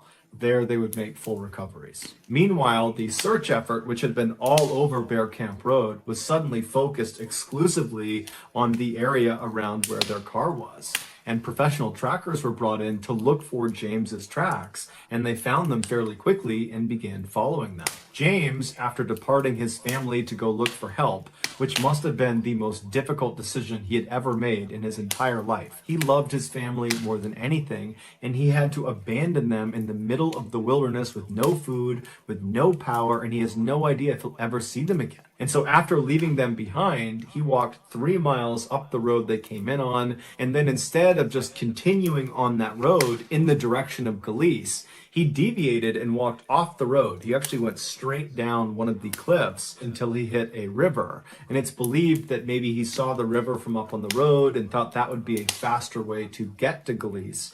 But either way, he got down to the river, and as he walked, he would leave behind him little bits of torn clothing and torn paper to create a trail of where he was going, presumably so if he needed to, he could backtrack to his family. And so he gets down to this river, and for several miles he walks downstream. And then after being gone for at least 2 hours and not reaching the town of Galice, he must have realized he had either gone the wrong way, and that's why he had not hit the town, or he had miscalculated the distance, and that's why he had not hit the town. But either way, he did not turn around and go back to his family. Instead, he pressed on, believing he was their only hope. And so on he went, crossing over rivers, getting totally soaked in frigid water. He went up and down mountains, all over these totally rugged areas in nothing but street clothes. He had sneakers, pants, and a jacket on. He had no food, he had no water, and he just kept on going until it was nightfall, and he had covered about 10 miles at this point, and he laid down and he went to sleep. And that night must have been absolutely horrible as he thought about his family that was alone in the woods somewhere. He probably wondered if they were still alive. And the temperature was in the 30s, and again, he's just in street clothes. But he survives the night, and so the next morning, that Saturday, he gets up and he's right back at it, despite the fact that he was physically wrecked at this point. But for him, he didn't care. He was doing it for his family. And so all day he hiked in and out of freezing cold streams, up and down mountains, until finally he found himself at the bottom of this deep ravine next to a river where he just fell to his knees, fell forward, and died. He had literally just kept on going, looking for help for his family until he eventually succumbed to hypothermia. James's body was located 2 days after his wife and his daughters were successfully rescued. It would turn out the town of Galice was not 4 miles away from the family's car. It was about 15 miles away, but that's from point A to point B on a map, like a straight line. But when you actually are hiking in the wilderness, you don't go in straight lines because there's mountains and there's rivers and there's things that get in the way. And so in order to get to Galice from where their car was, James would have had to travel 30 or 40 miles, zigging and zagging up over 4 different mountains. And so this was a suicide mission from the start. James ultimately covered 16 miles through some of the most treacherous terrain in the country, wearing nothing but his street clothes. The professional trackers that followed this 16-mile trail to his body, they called his journey superhuman. The helicopter pilot would later say he never would have found Katie and the girls had he not spotted those footprints first and then traced them all the way back to that clearing. And it would turn out those footprints were made by James after he left his family and walked off to get help. And so even though it cost him his life, James did ultimately save his family. On November 16th, 2009, Kay Mortensen walked in the front door of his second home in Payson, Utah, a small city south of Salt Lake City. Most of the time, he and his wife Darla lived about 250 miles away. But Kay had a lot of valuable stuff in the Payson house, including at least 100 guns and rifles, and so he liked to check in on the property at least once a month. Kay was riding high these days. At 70 years old, he liked to say that he had finally found the love of his life in Darla. They had each raised separate families before finding each other 3 years earlier through the Mormon Church. and now they worked together as volunteer tour guides at a Mormon historic site, which was perfect for Kay, who was a retired Brigham Young University professor. This job allowed him to indulge his love for teaching and his love for Darla all at the same time. That day, Darla was heading out to babysit her granddaughters in Salt Lake City, so she'd be gone for hours, leaving Kay to do chores around the property all by himself. Now, the house was out in the country, kind of isolated and surrounded by woods, but Darla never worried about her husband when he was left alone at the house, because her husband, Kay, was not your typical retired professor. The man was a black belt in karate who always carried a gun and kept weapons in virtually every room of the house. Darla almost felt sorry for anyone who tried to tangle with Kay. Once, Kay shot a neighbor's Great Dane dog that he just said was threatening him, so he was obviously ready to pull the trigger. Darla kissed Kay goodbye, walked outside to her car, and then drove off to spend time with her grandkids. And once Darla was gone, Kay immediately stepped outside to inspect his pride and joy. Not many people knew about his pride and joy, but he had built an underground bomb shelter near the house where his family could take refuge when the inevitable nuclear war that he was so scared of finally began. Kay had constructed the shelter to very high professional standards, including an air filtration system and enough concrete to withstand a missile blast. There was even a bathroom and a composting toilet. Kay bent down and grabbed the handle of a heavy metal door that was sitting in the ground, and he opened it up, revealing a staircase. And then he went down those stairs and through another door, where he entered into the pitch-black shelter.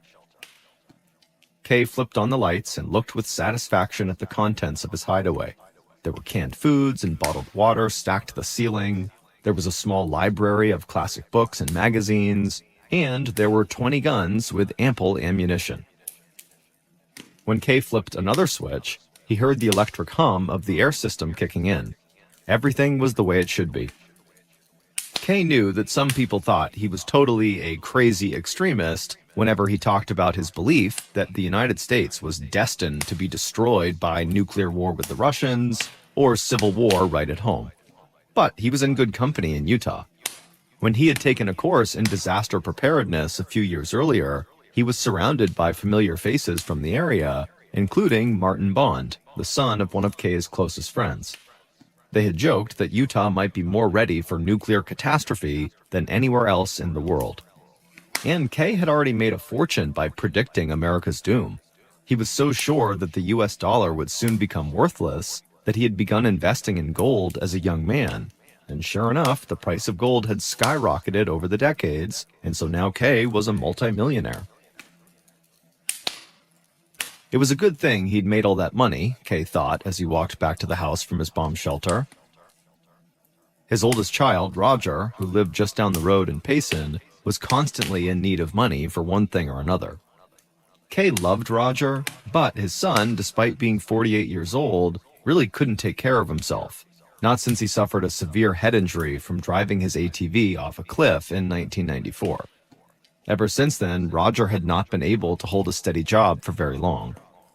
Kay had already put his wealth into a trust that would be divided among his 3 kids, but he knew that Roger would continue to cost him money for the rest of his days.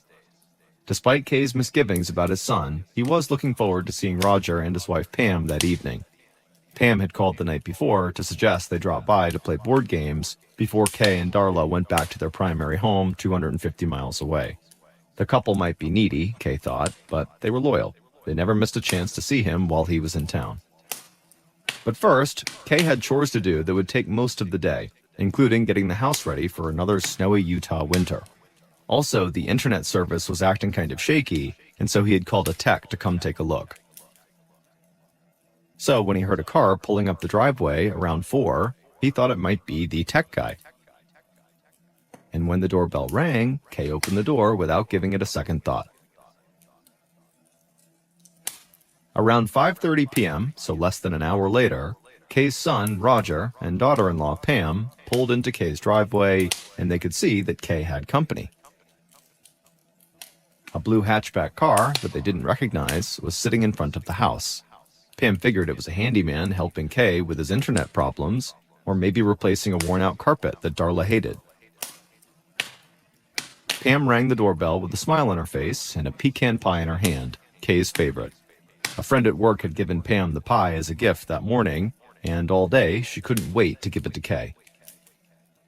But when the door opened, it was not Kay. Instead, a man in his 20s with a blank look on his face greeted them and let them inside, saying, "Don't worry, Kay was right upstairs."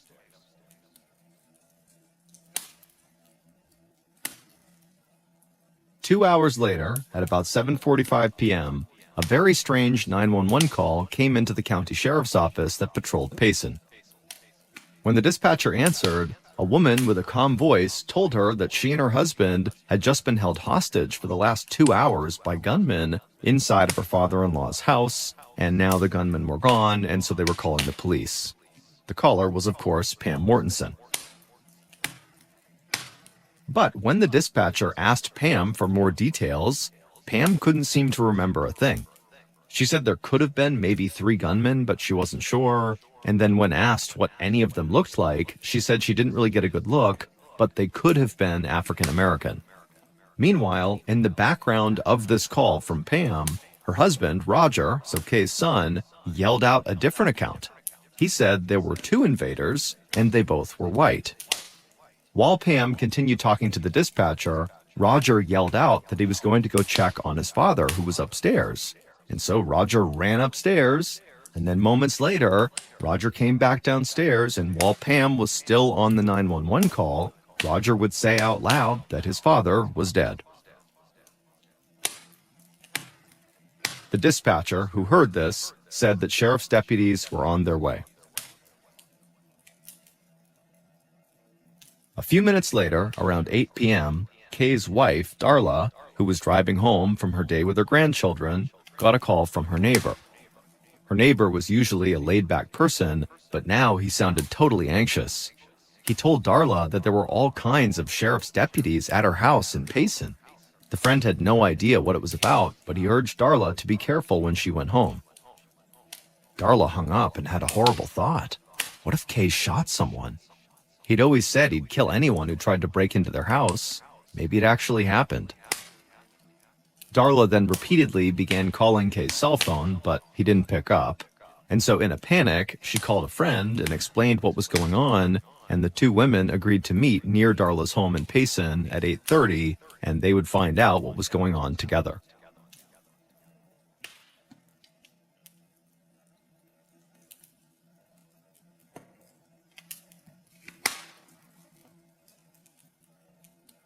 By 8:30 p.m. that night, yellow police tape blocked access to the driveway at Kay and Darla's house, and police cruisers lined the rural road leading up to it. Even the leader of the investigation, Sergeant Eric Knutson of the Utah County Sheriff's Office, had to park a 10 minutes walk away from the crime scene. But as soon as Knutson arrived at the house, a sheriff's deputy led him through the growing scrum of investigators into the house to the upstairs bathroom.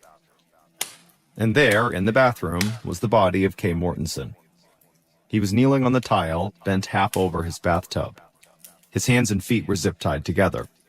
As Knutson got closer, he could see that Kay's throat had been repeatedly slashed from ear to ear, and he had a deep stab wound in the back of his neck.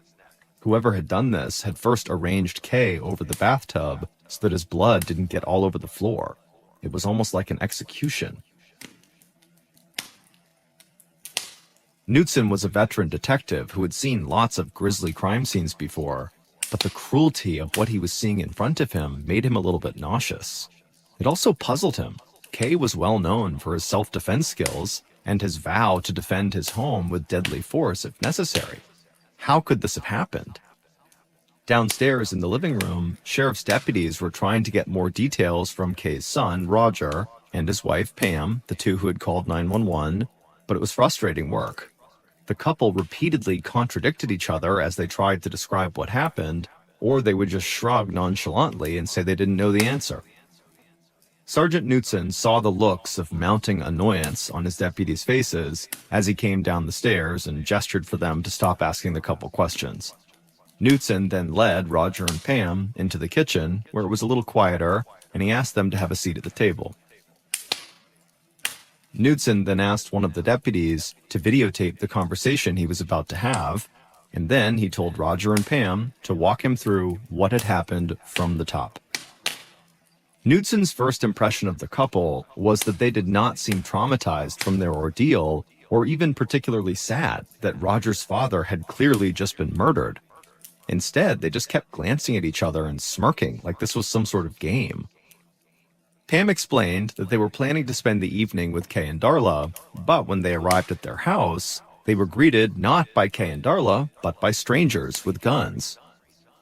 Pam said that her husband, Roger, sensed trouble immediately and asked the gunmen if they could just take their pecan pie and leave. But the gunmen said no. And then another gunman said very simply, "You've seen our faces, and so now we have to kill you." Knudsen listened silently to Pam and Roger's story, but inside, he was thinking that it was totally ridiculous. So they were confronted by two men with guns, and their first thought was to try to get their pecan pie back? Shouldn't they have been more worried about Kay's safety or their own? Who would ever think first about saving a pie? But Knudsen let Pam continue. Pam said the gunmen made them kneel in the living room, and then one of the men zip-tied their hands in front of them, while the other zip-tied their ankles. Then the two men just left Pam and Roger kneeling on the ground for a really long time, totally by themselves.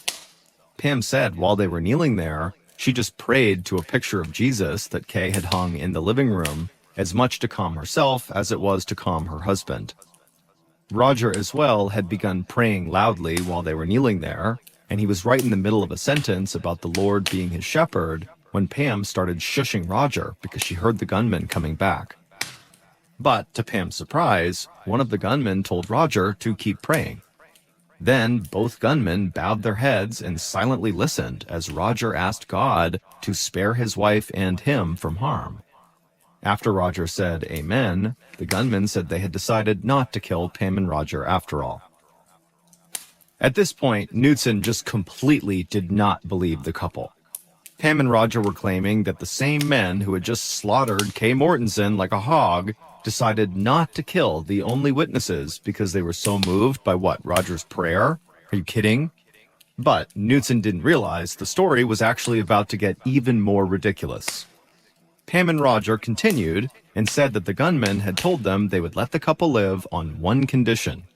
Pam and Roger should tell police that they were held hostage by 3 African-American men. That way, investigators would not go looking for the 2 young white men who actually committed the crime. One of the gunmen then took Roger's license from his wallet. If the couple told investigators what really happened, he said, they would come to their house and kill them. The couple then said they escaped from their zip ties as soon as they realized the gunmen were really gone, and then Pam immediately dialed 911. She told Knudsen she had to be vague with the 911 operator about the number and race of her attackers because she was trying to tell the lie that they had demanded. But she said Roger, who was kind of yelling in the background during this call, was telling the truth. It really was 2 white men in their early 20s with black hair and maybe a mustache or a goatee. And then Pam told Knudsen that Roger had run upstairs to find his father, bound hand and foot, and slumped over the bathtub. Kay had bled profusely from deep wounds in his neck, and his body was cold to the touch. Roger knew immediately that his father had been murdered, and so he went downstairs and told Pam. To Knudsen, Roger just didn't seem that shaken up about his father's death. In fact, Roger seemed a little gleeful. As the video camera rolled, Roger told Knudsen that his father was a, quote, cantankerous old fart, end quote, who never stopped sharing his opinions. He also volunteered that, now that Kay was dead, he was likely to inherit millions of dollars from his father's estate. Sergeant Knudsen thought the whole story was absolute nonsense, except for the part about Roger inheriting millions now that his dad was dead. Knudsen was mildly offended that Pam and Roger would expect him to believe their cover story. This was not his first day on the job, and these two seemed totally guilty.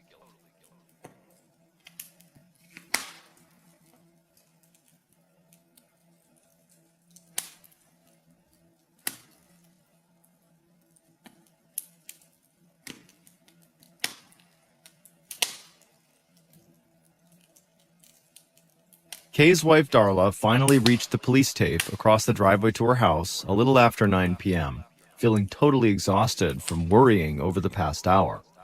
At this point, she was still expecting to hear about something Kay had done to another person, like shoot them or something. But when Darla identified herself to the sheriff's deputy guarding the driveway, he immediately led her and her friend inside to Sergeant Knudsen, who had a grim look on his face. He said he was so sorry, but he had very bad news. Darla's husband was dead. Darla immediately fell against her friend as the world that she and Kay had built dissolved in an instant. Then, out of the corner of her eye, she caught sight of her stepson Roger just standing in the corner looking beleaguered.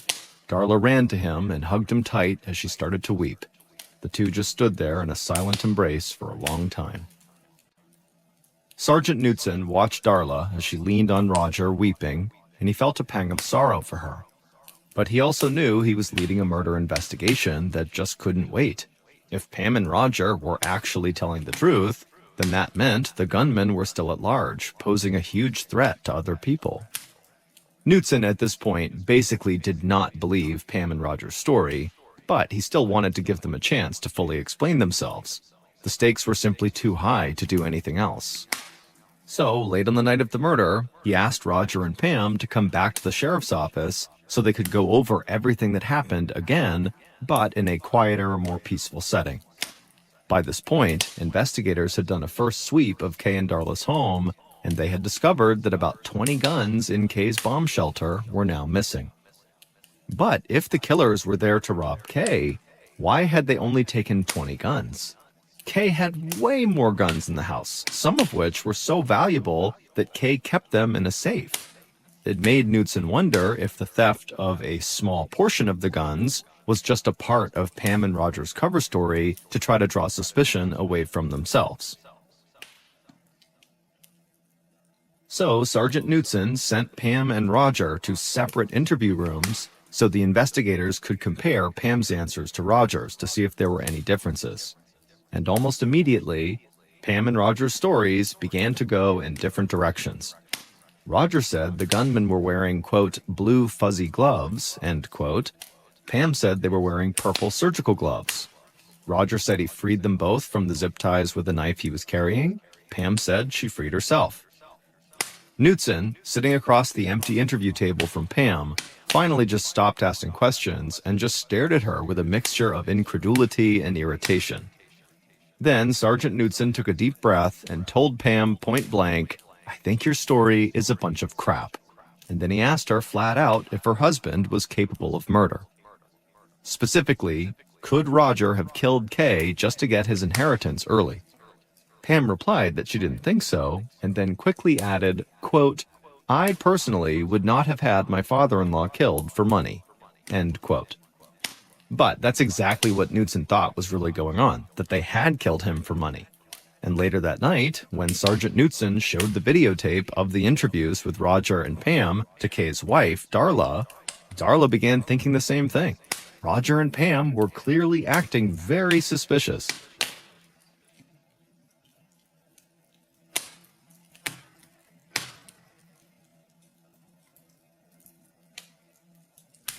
By the next morning, Knudsen and his team had figured out a few things about the death of Kay Mortensen.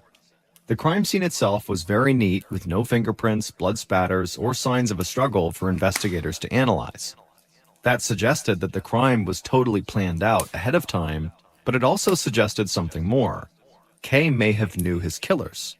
Here was a man who carried a gun at all times because he was so worried about his personal safety, and he was a black belt in karate, but he apparently let the murderers right into the house without any problem.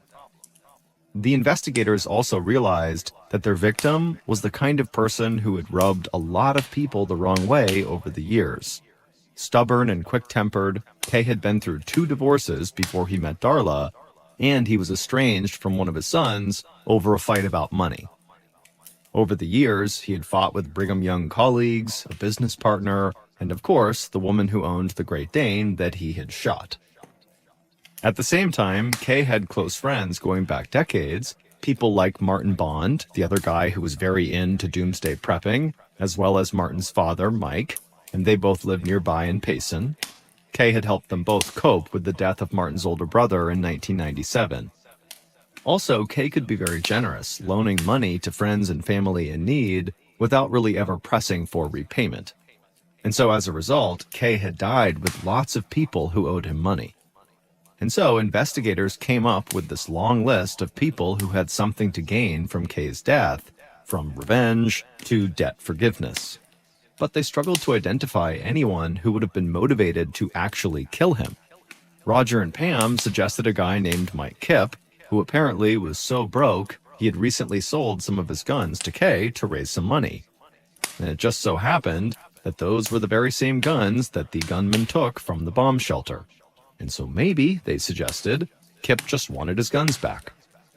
But Roger's own relatives increasingly suspected that Roger may have been involved in his father's death, and they let Knudsen's team know that Roger had a history of violence.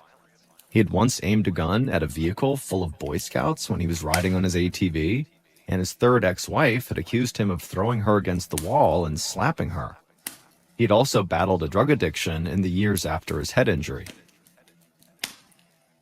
Roger admitted to having a troubled past, but he insisted that that was the past, before he met Pam and settled down. And he loved his father.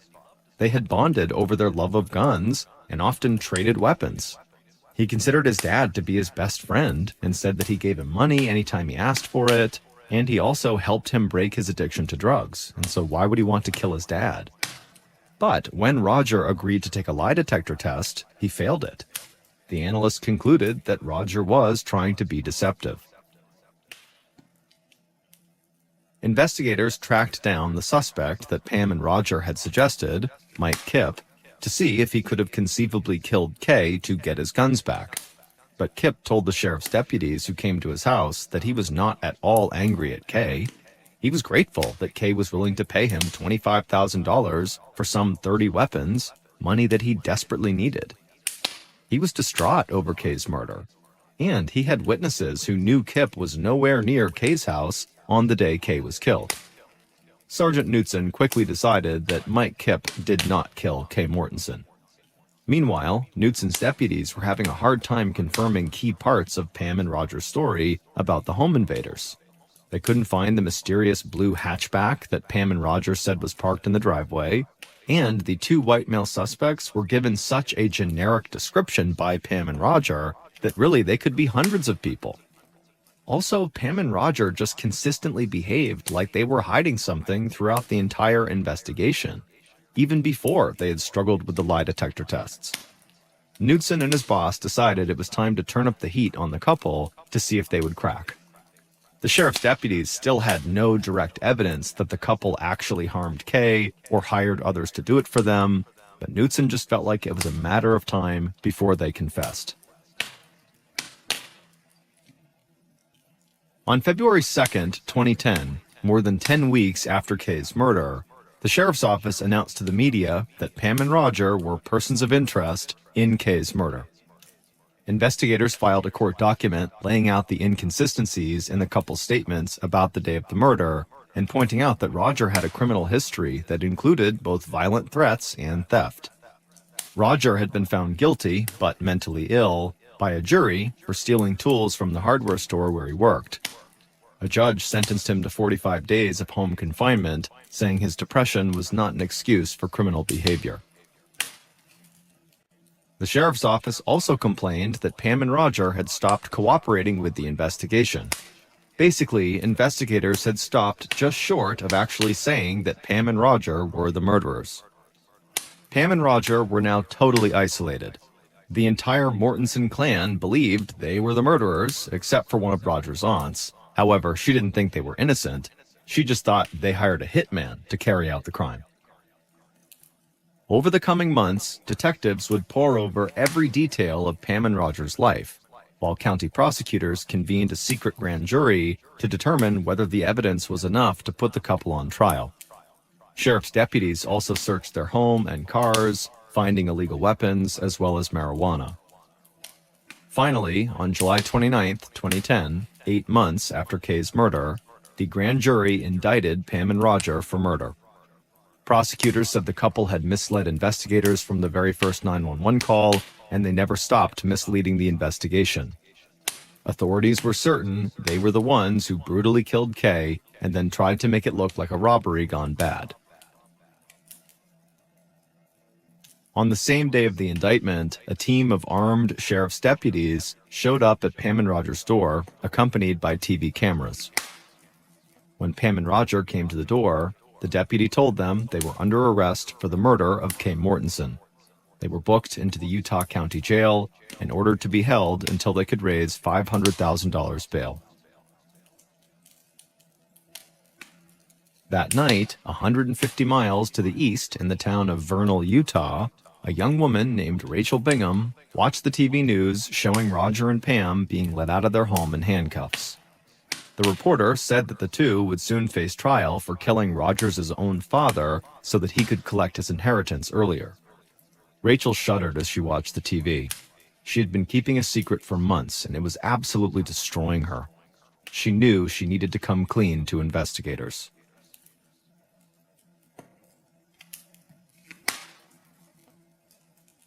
A couple of days later, on July 31st, Rachel finally got up the courage to call the Utah County Sheriff's Office. She was on the verge of tears as she began talking to the sheriff's deputy on the other end of the line. She told them that she had been withholding vital information about the Mortensen murder since March and had been trying to block the whole tragedy from her mind as the case against Pam and Roger progressed. But when she saw on TV that the couple was about to be tried for murder, Rachel said she just could not remain silent any longer. Rachel explained that she had just divorced her husband, who happened to know a lot about the Mortensen murder. Rachel didn't talk to her ex anymore, but right before their divorce, when they were still trying to work things out last March, he had told her that he really needed her help. Then he let her in on a huge secret.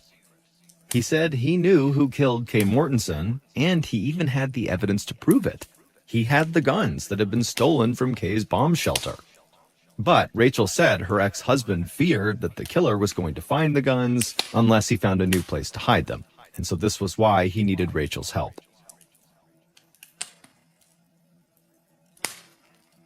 And so, against her better judgment, Rachel had rented a U-Haul truck, and then she and her ex-husband had filled it with those 20 guns that had been stolen from Kay.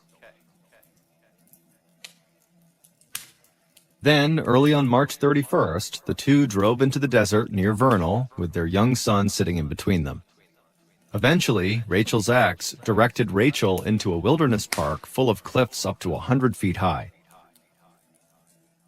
Then the three of them walked down a trail into the woods until Rachel's ex-husband picked a secluded spot and began digging a hole to bury the guns in. After her ex-husband had tamped down the freshly overturned soil with a shovel and covered it with branches, he made Rachel promise not to tell anyone about the weapon stash. Otherwise, her ex-husband said, his life could be in danger. And so Rachel had kept her word until now. The deputy asked Rachel to please come into the sheriff's office for a formal interview. Rachel wiped away her tears and said she would. She had no choice. And so, the next day, Rachel drove to the sheriff's office in Provo, Utah to meet with Detective Knutson and his team, and as soon as she was settled down on a couch in front of the video camera, she began talking.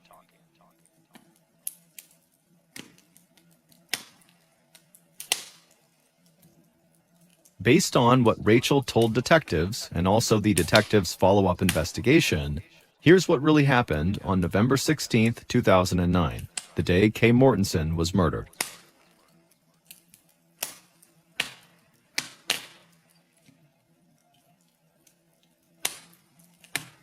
At about 5 p.m., the two killers pulled into Kay Mortensen's driveway inside of a blue hatchback vehicle. Their plan was to steal Kay's prized gun collection, but just in case, they were each carrying handguns if Kay gave them any trouble. But their motive was definitely robbery. The ringleader of this duo had serious money problems, and his sidekick could use some cash too. When the killers rang the doorbell, Kay instantly recognized the leader as someone who had been inside of his house many times. and so naturally he invited the pair into the house without any hesitation. The ringleader felt a surge of excitement as soon as they stepped through the door. His plan was actually working. Almost immediately, the killers pulled out their guns and handed Kay zip ties. They told him to bind his own wrists. Kay had seemed both surprised and annoyed to be treated so rudely by a friend, but he did as they asked. He then pointed out that his wife would be home soon, so they didn't have much time for whatever it was they wanted to do. The men said nothing in return and just put on latex gloves to make sure they did not leave behind fingerprints. Once their gloves were on, they told Kay that they wanted to know where to find his gun collection. The ringleader said he knew that Kay had scores of weapons, including very valuable antiques, so where were they? Kay directed the men to the guns in his bomb shelter without telling them about a much larger and much more valuable collection he kept inside of a safe. Even with guns pointed at him, Kay did not want to give up his best weapons. But the killers didn't question Kay, and instead, they took all the guns from the shelter and loaded them into the blue hatchback. But then, the home invasion took a dark turn. After loading all of the guns into the hatchback, the two killers went back inside the house, they grabbed Kay, and began walking him towards the stairs that led to the upstairs bathroom. As they passed through the kitchen, the sidekick happened to grab a butcher's knife. Now, the ringleader had not planned to kill Kay. But for some reason, after the sidekick had grabbed the knife and clearly showed he was going to use it on Kay, the ringleader just kind of went along with it. And so the two killers just walked Kay up the stairs into the bathroom, and they forced him over the side of the bathtub so his torso was kind of hanging in the tub and his legs were out.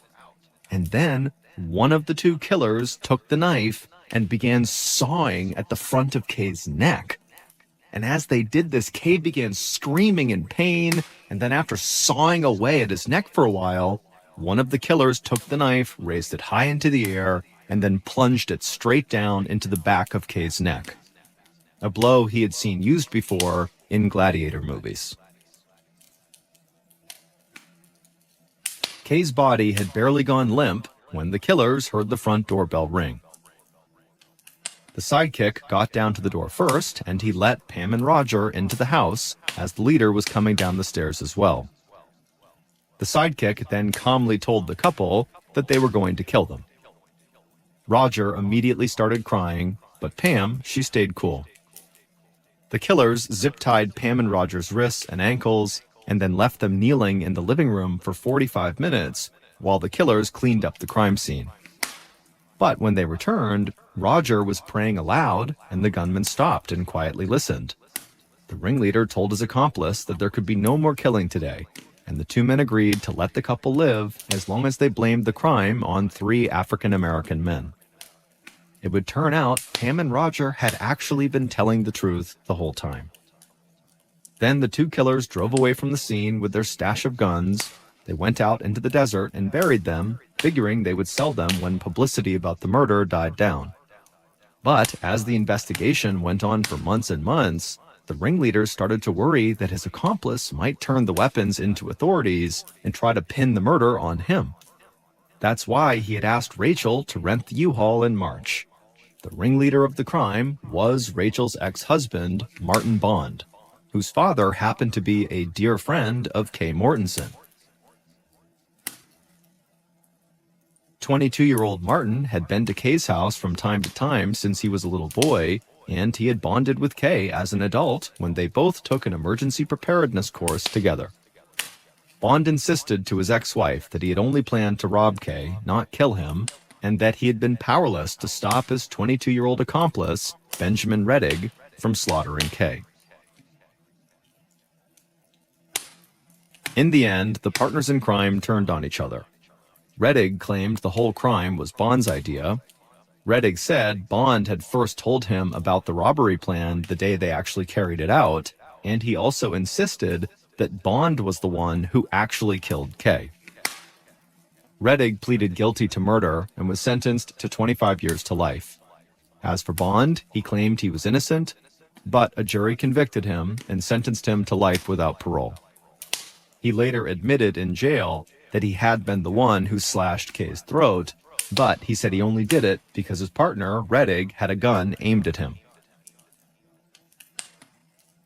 As for Pam and Roger, they were released from jail on December 7th, 2010, after 4 months of incarceration, and the prosecutor's office said the couple was fully exonerated. The couple sued the Utah County Sheriff's Department and prosecutors for falsely accusing them of murder. However, the lawsuit was tossed out because the U.S. Supreme Court has ruled that no one can sue over inaccurate testimony made to a grand jury.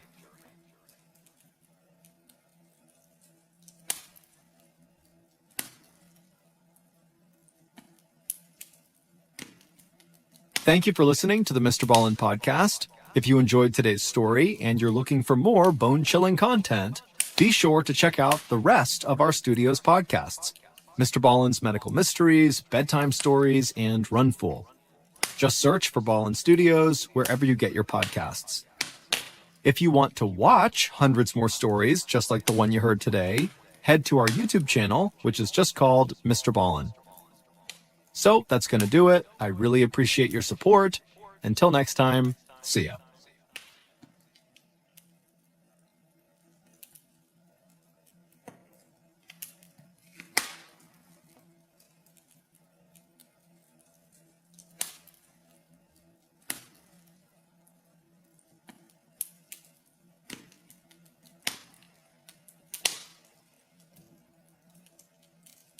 One November night in 2010, a 24-year-old woman named Jennifer walked downstairs into the living room of her parents' house to say goodnight to her mother. But before she walked over to the couch where her mother was to give her a hug, Jennifer noticed something moving around outside on the dark street. Jennifer stopped where she was and just looked out the window, but she couldn't see anything unusual. So she walked over to the front door and looked out the little window on it, and still she couldn't see anything. So she shrugged and walked back over to her mother, who had clearly noticed Jennifer looking outside like she had seen something, and Jennifer just said, "Oh, I thought I saw something moving around out there, but it was nothing. I think it was just a parked car." Then the two women said goodnight, and Jennifer headed upstairs and went to sleep. But it would turn out there actually was something moving around outside the house that night that shouldn't have been there. And about 30 minutes after Jennifer had shrugged it off and gone upstairs, that thing had made its way across the street, up the stairs, and into their house, right up to Jennifer's room. But before we get into that story, if you're a fan of the strange, dark, and mysterious delivered in story format, then you've come to the right podcast, because that's all we do, and we upload twice a week, once on Monday and once on Thursday. So if that's of interest to you, please offer to fold the Amazon Music follow buttons laundry, specifically their whites, but make sure you eat an entire bag of Cheetos and don't wash your hands right before you begin. Okay, let's get into today's story.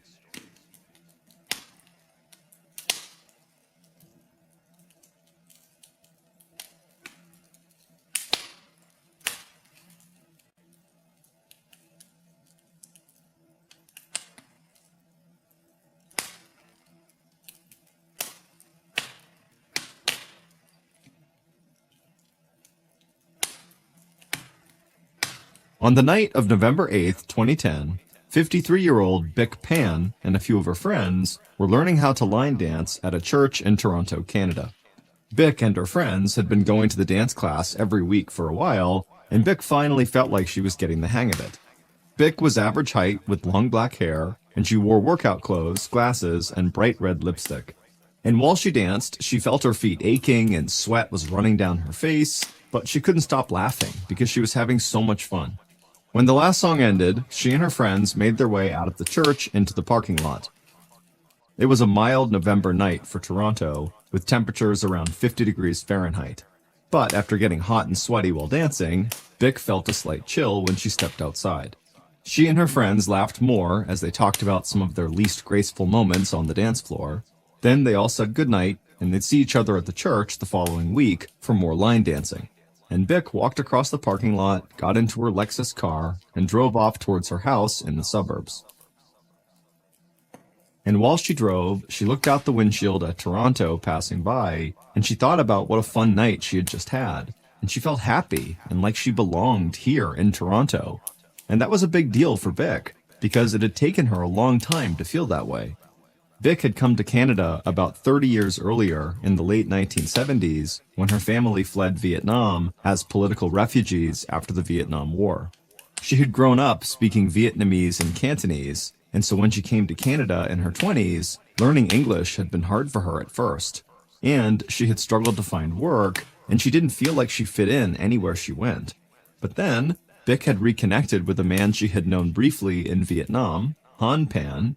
Like Vic, Han had come to Canada from Vietnam with his family following the war, and Han had also grown up speaking Vietnamese and Cantonese.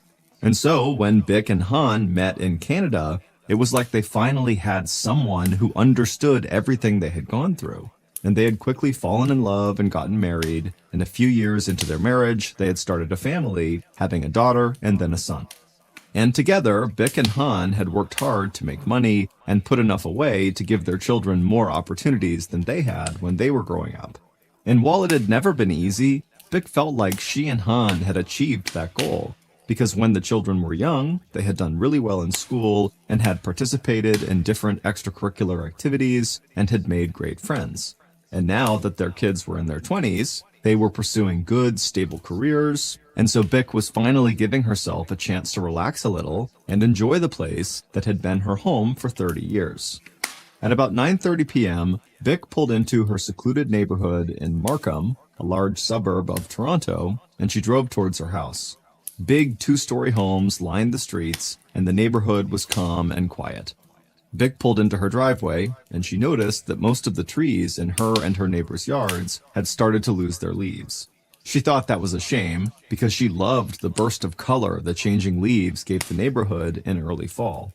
Then, Vic opened the garage door and parked her Lexus in the garage next to her husband Han's Mercedes-Benz. Vic closed the garage door, stepped out of her car, and winced a little because her feet had gotten even more sore from her night of line dancing. Then she went inside the house and walked down a long hall into the living room. Vic's house was big, with high ceilings, hardwood floors, a basement that had been converted into a family room, and a staircase that led to 4 bedrooms on the second floor. But the prized possession in the house, at least as far as Vic was concerned, was the piano in the living room downstairs. When Vic and Han were younger, they had worked and saved to buy that piano for their daughter, Jennifer. And as Jennifer grew up, Vic and Han knew they had spent their money wisely, because Jennifer had been a gifted piano player from the time she was a little girl. And even now, at 24 years old, Jennifer still played the piano regularly and made extra money working as a piano teacher. And listening to her daughter play that piano in the living room was still one of Vic's favorite things in the world. Vic walked through the living room past the piano and slowly made her way upstairs. Her feet felt like they were pounding, so she held onto the banister to make her climb a little easier. And when she got to the second floor hallway, her daughter, Jennifer, popped out of her bedroom, smiled, and said hello. Jennifer was 5'7" tall, with black hair tied into a long ponytail, and she wore a white sweatshirt, black yoga pants, and a pair of glasses with black frames. Jennifer was about to go back to school and start classes at a nearby college to become a pharmacist. And she had lived with a friend closer to Toronto for a while, but now she'd moved back home with her parents. And she'd managed to save up a good amount of money for school from teaching her piano lessons. Vic knew Jennifer was very much a young Canadian woman who saw her Vietnamese parents as somewhat old-fashioned. But Vic hoped that she and Han had at least passed on their beliefs about working hard and saving money to their daughter. Vic and Jennifer talked to each other in Vietnamese, and Jennifer laughed while Vic recounted stories from that night's dance class, and Jennifer's laugh was infectious, so before long, Vic started laughing too. Then Vic said she wanted to get changed, so Jennifer went back into her bedroom, and Vic headed down the hall to her and Han's bedroom.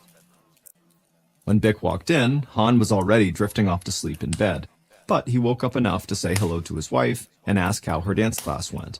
Vic said she'd had a great time and couldn't wait to go again next week, and then she changed into her pajamas, which had pictures of Winnie the Pooh on them. Then Vic told Han good night and walked back downstairs. She went into the kitchen, grabbed a large bowl out of a cabinet, went over to the sink, and filled the bowl with ice-cold water.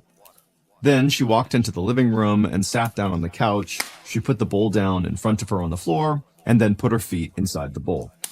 Vic smiled and leaned back on the couch. The ache in her feet was finally starting to go away. Vic grabbed the remote off an end table, turned on the TV, and found the channel that showed Chinese news programs in Cantonese. Because as much as Vic might have finally felt at home in Canada after living there all those years, she still enjoyed ending her nights by watching the news in one of her first languages. Then Vic heard footsteps coming down the stairs. She turned and saw her daughter, Jennifer, walking into the living room. Jennifer headed towards her mother on the couch, but then suddenly stopped cold. Jennifer turned and looked out one of the living room windows to the street in front of the house, like she saw something that she couldn't quite make out. Then she walked to the front door and looked out the small window on it, and she leaned in close to try to get a better look. Vic turned away from the TV and asked her daughter if everything was okay. And Jennifer, who now had a chance to see what was out there, realized that what she had seen outside was just a car parked across the street. So she stepped back from the door and told her mom that, you know what, everything's fine, it's just a car. Then Jennifer said goodnight to her mom and headed upstairs. Vic turned back to the TV, and as she watched the news, she stretched out a little more on the couch, and she felt like this was the perfect end to her day. At almost 10:15 p.m., about 45 minutes after Vic had gotten home, she was still downstairs soaking her feet and watching the Chinese news. And Jennifer was lying in bed in her room upstairs. Her room was filled with Jennifer's college textbooks that she had marked up with notes over the years, and she knew when she went back to school soon to pursue her career as a pharmacist, she'd have to start hitting the books again. But she still had a couple of months before classes started, so she wasn't thinking too much about school yet. Instead, she had spent most of the night just texting with some friends and with her ex-boyfriend, Daniel Wong. Jennifer and Daniel had dated for years, going back to their time in high school together, and Jennifer had thought they were destined to get married someday. But then, over a year earlier, Daniel had broken up with Jennifer and he'd started seeing someone else. But even after they'd broken up, Jennifer and Daniel remained friends. They had a lot in common, they liked spending time together, and they were both willing to give advice when the other one needed it. And recently, their text messages and occasional phone calls had gotten a little flirtatious, and so Jennifer thought there might be a chance that she and Daniel could get back together. So she laid in bed with her phone in her hand, looking at the last text she'd sent to Daniel, and wondering if she should send another one. But then Jennifer heard the sound of the front door downstairs open and slam shut, and then Jennifer heard the sound of someone walking through the house.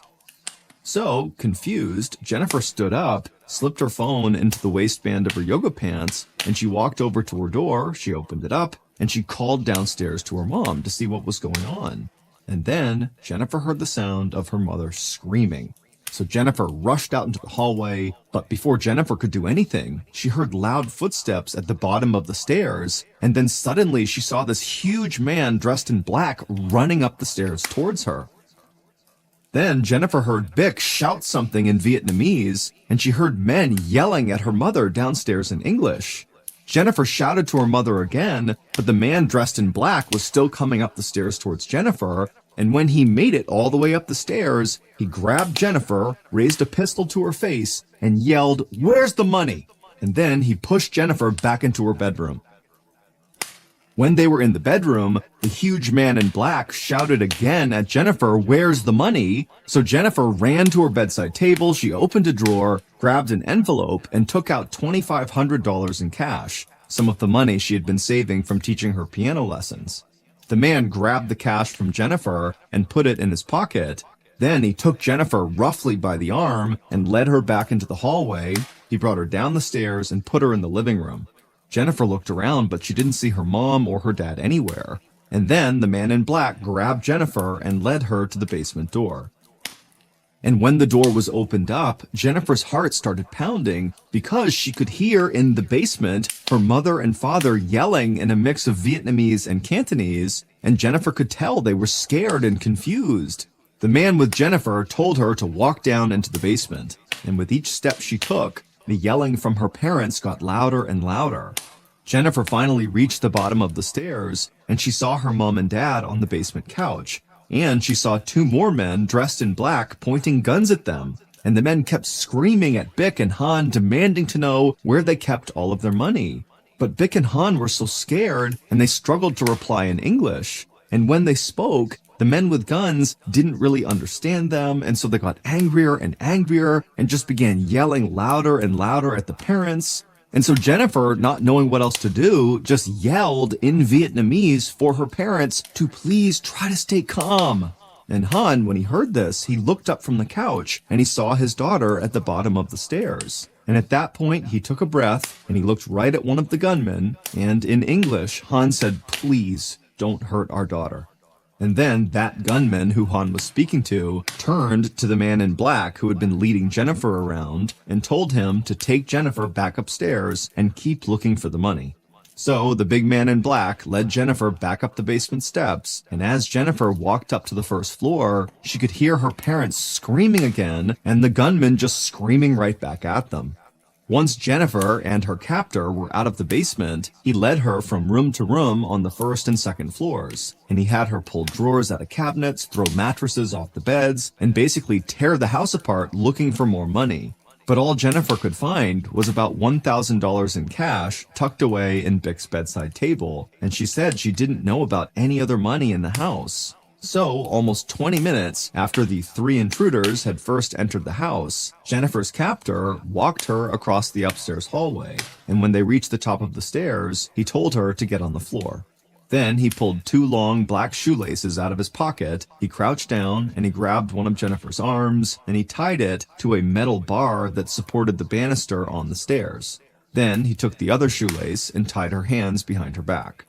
Once the man was sure Jennifer was restrained, he left her there, and he headed downstairs, and Jennifer heard the sound of the basement door open and slam shut again. Jennifer tried to stay as calm as she could, but she was borderline panicking. However, as she laid there, she felt that she could actually move her hands a little bit behind her back. So she took a deep breath and stretched her fingers out to feel her phone tucked into the waistband of her yoga pants. And she slowly pulled the phone out and held it in both of her bound hands, and she was able to crane her neck around just enough to see the keypad.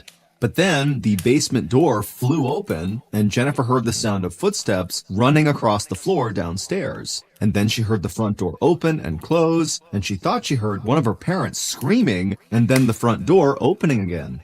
So Jennifer took another deep breath, she looked down at her phone, and she managed to punch in 911. And when the emergency operator picked up, Jennifer started yelling that people had broken into her house, and she didn't know if her parents were okay, and they needed to send help immediately. Minutes after this 911 call, Constable Mike Stesko of the Markham Police sped through the streets of the Pan family's quiet neighborhood with his sirens blaring. Stesko's rookie partner, Brian Derrick, was in the passenger seat, and the young man couldn't believe what was happening. He was shocked when they got the call that there had been a break-in nearby because breaking and entering, and most major crimes, were rare in this part of town. But over the years, the older cop, Stesko, had learned that dangerous people can be anywhere, even in nice neighborhoods with big houses and luxury cars parked in the garage. Stesko eased off the gas when he saw flashing lights from police cruisers and ambulances right outside of the Pan's house. He parked the car, and he and his rookie partner, Derek, stepped outside. And immediately, Stesko worried that they were dealing with something far worse than just a robbery, because Jennifer's father, Han, was lying on his driveway and blood was pouring down his face. Paramedics were already hovering over Han, so Stesko, Derek, and several other officers walked towards the front door.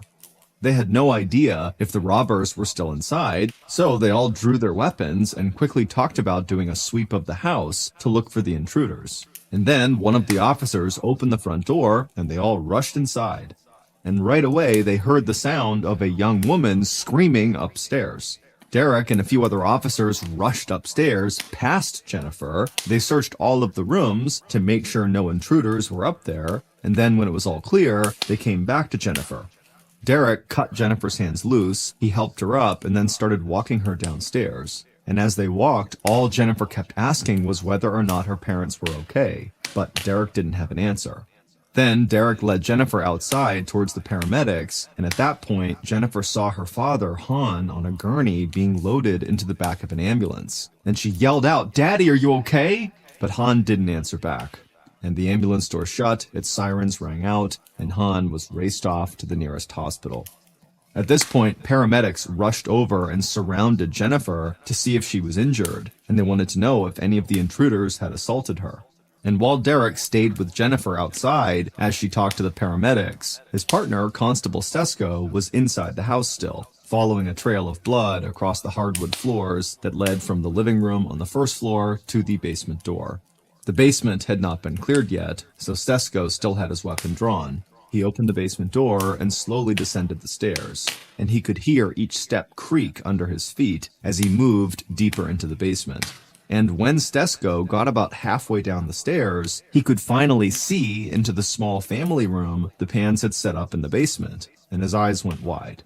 He stopped, turned back to the open door, and yelled for paramedics. Then Stesko rushed down the rest of the steps into the center of that room, and he saw someone lying face down on the floor with a blood-soaked blanket covering their face and part of their back. Stesko yelled to this person to see if they might respond, but he knew it was no use. And seconds later, paramedics rushed in, and they tried to revive the victim on the ground, but it was too late. Jennifer's mother, Vic, was dead on the basement floor.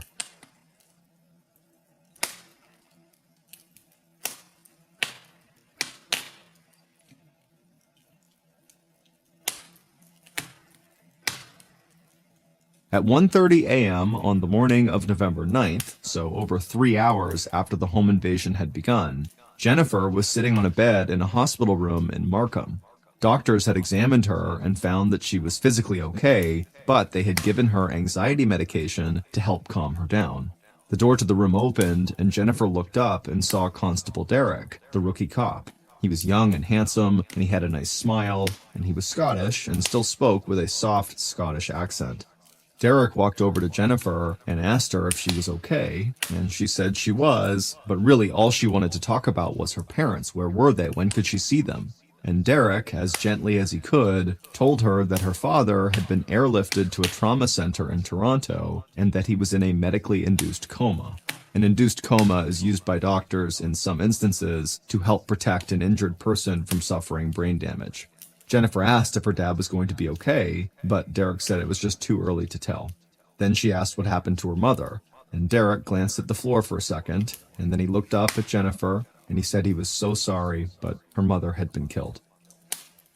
Jennifer just stared at Derek for a long time, unable to speak. It was like she was so shocked by what she heard that she just froze. Then Derek broke the silence by telling her again how sorry he was, and he said he hated to put her through anything else, but he needed her to come to the police station right now to help police figure out what happened. And Jennifer, who clearly was in shock, just nodded her head and said she'd help any way she could. And so Derek helped Jennifer gather up her things, and he led her out of the hospital to a squad car, and as they drove through the dark, empty streets in the early hours of the morning, Jennifer just stared out the window. Suddenly, the town she had grown up in looked different, and she knew her life would now never be the same. At 2:45 a.m., so about an hour after Jennifer had left the hospital, Derek led her into a small interrogation room at the Markham police station and helped her into a chair at a wooden table that was pressed up against the wall. Derek walked across the room and took a seat. He was there just to observe, while a member of the York Regional Police conducted the actual interview. And the regional police officer knew how shaken Jennifer was, and so he reassured her that they were all just there to try to get as much information as possible, as quickly as possible. Jennifer said she understood, and then she did her best to walk the officer through what she had seen in her house the previous night. She told him about the big man dressed in black, grabbing her, pulling her out of her room, dragging her down into the basement where her parents were, and then taking her back upstairs to look for money. Then she said the man had tied her to the banister, tied her wrists, but she still could move enough to get her phone and call 911. And she said when she was making that call, she heard what sounded like one of the intruders running across the first floor and running outside. And then right after that, she had heard the sound of someone screaming and also going out the front door. and she didn't realize it at the time, but now she thought that that second person, the screaming, must have been coming from her father, and he must have been trying to get out of the house, because she knew police had found him in the driveway outside when they had arrived. The officer asked Jennifer if she could identify any of the men who had come into the house, but she said they were all dressed in black and their faces were covered, and they were all much bigger than she was. Then the officer leaned in a little closer to her and asked Jennifer what was her relationship like with Daniel Wong. And immediately a confused look came across Jennifer's face, and she said she and Daniel had dated for years, but now they were just friends. The officer nodded and then asked her if she knew that Daniel was a drug dealer.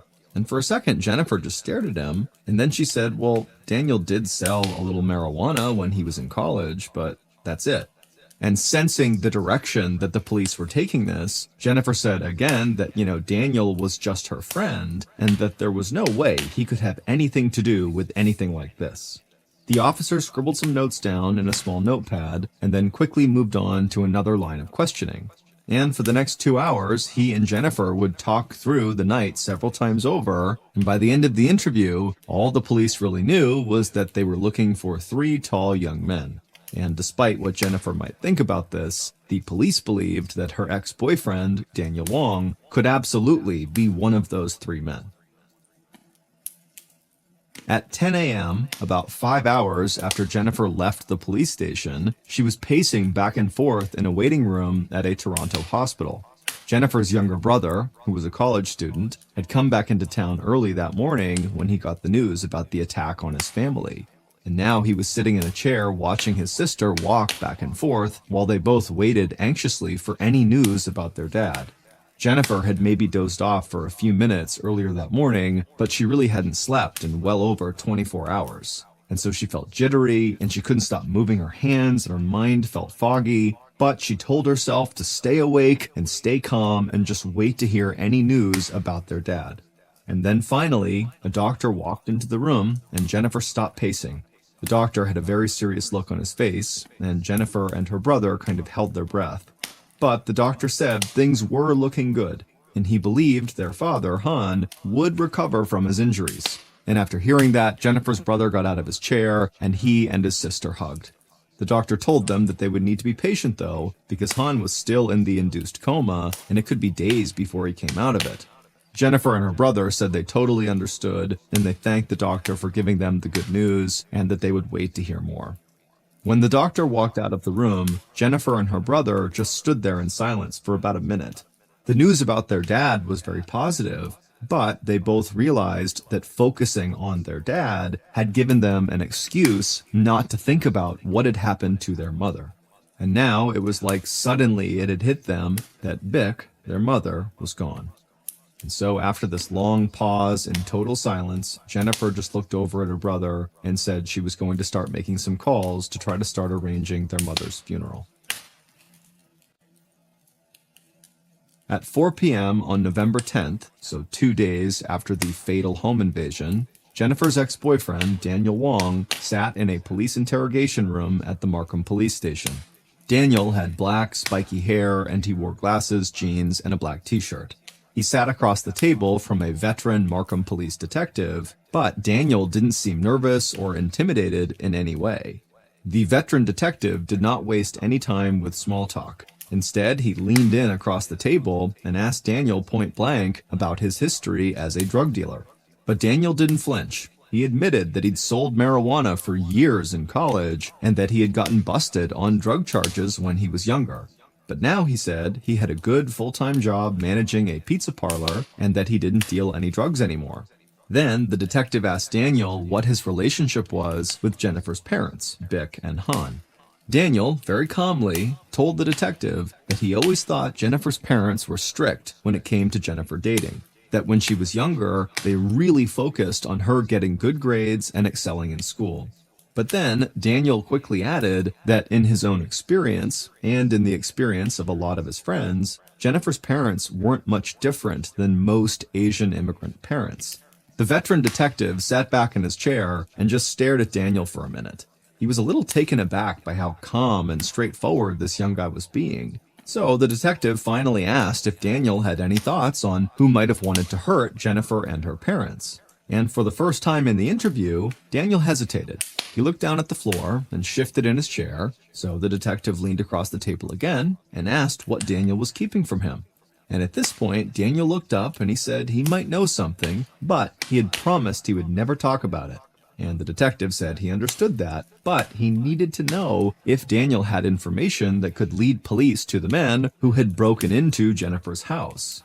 Daniel nodded, and in a quiet voice, he told the detective that months earlier, Jennifer had called him crying, and when he had asked her what was wrong, she said that a group of men had attacked her near her house, and they had raped her. The room went completely silent, and the detective just stared at Daniel. Then the detective said that Jennifer had not told police anything like that. But Daniel said he wasn't surprised, because Jennifer had never told anyone about it other than him, and she had sworn him to secrecy because she felt sort of ashamed about it. Following this interview with Daniel, the investigative team still looked at Daniel as a potential suspect, but they wanted to act fast on this possible new lead about this group of men previously attacking Jennifer and raping her. And they wanted to interview Jennifer again to see if she would corroborate what Daniel had just told them about this attack on her. So, on November 11th, 3 days after the home invasion, Jennifer returned to the police station, and while detectives followed up with her, other members of the investigative team returned to the scene of the crime. And as they walked through the Pan's house, they found a key piece of evidence that they had overlooked on the night of the actual attack. And that piece of evidence and information from Jennifer's second interview would put police on the trail of a new suspect. And then, on November 12th, 4 days after the fatal home invasion, Jennifer's father, Han, came out of his medically induced coma. And when Han spoke to the police, he gave them information that proved they were already on the right track. And so eventually, Han's information would lead police to discover exactly what had happened on the night Bick was killed.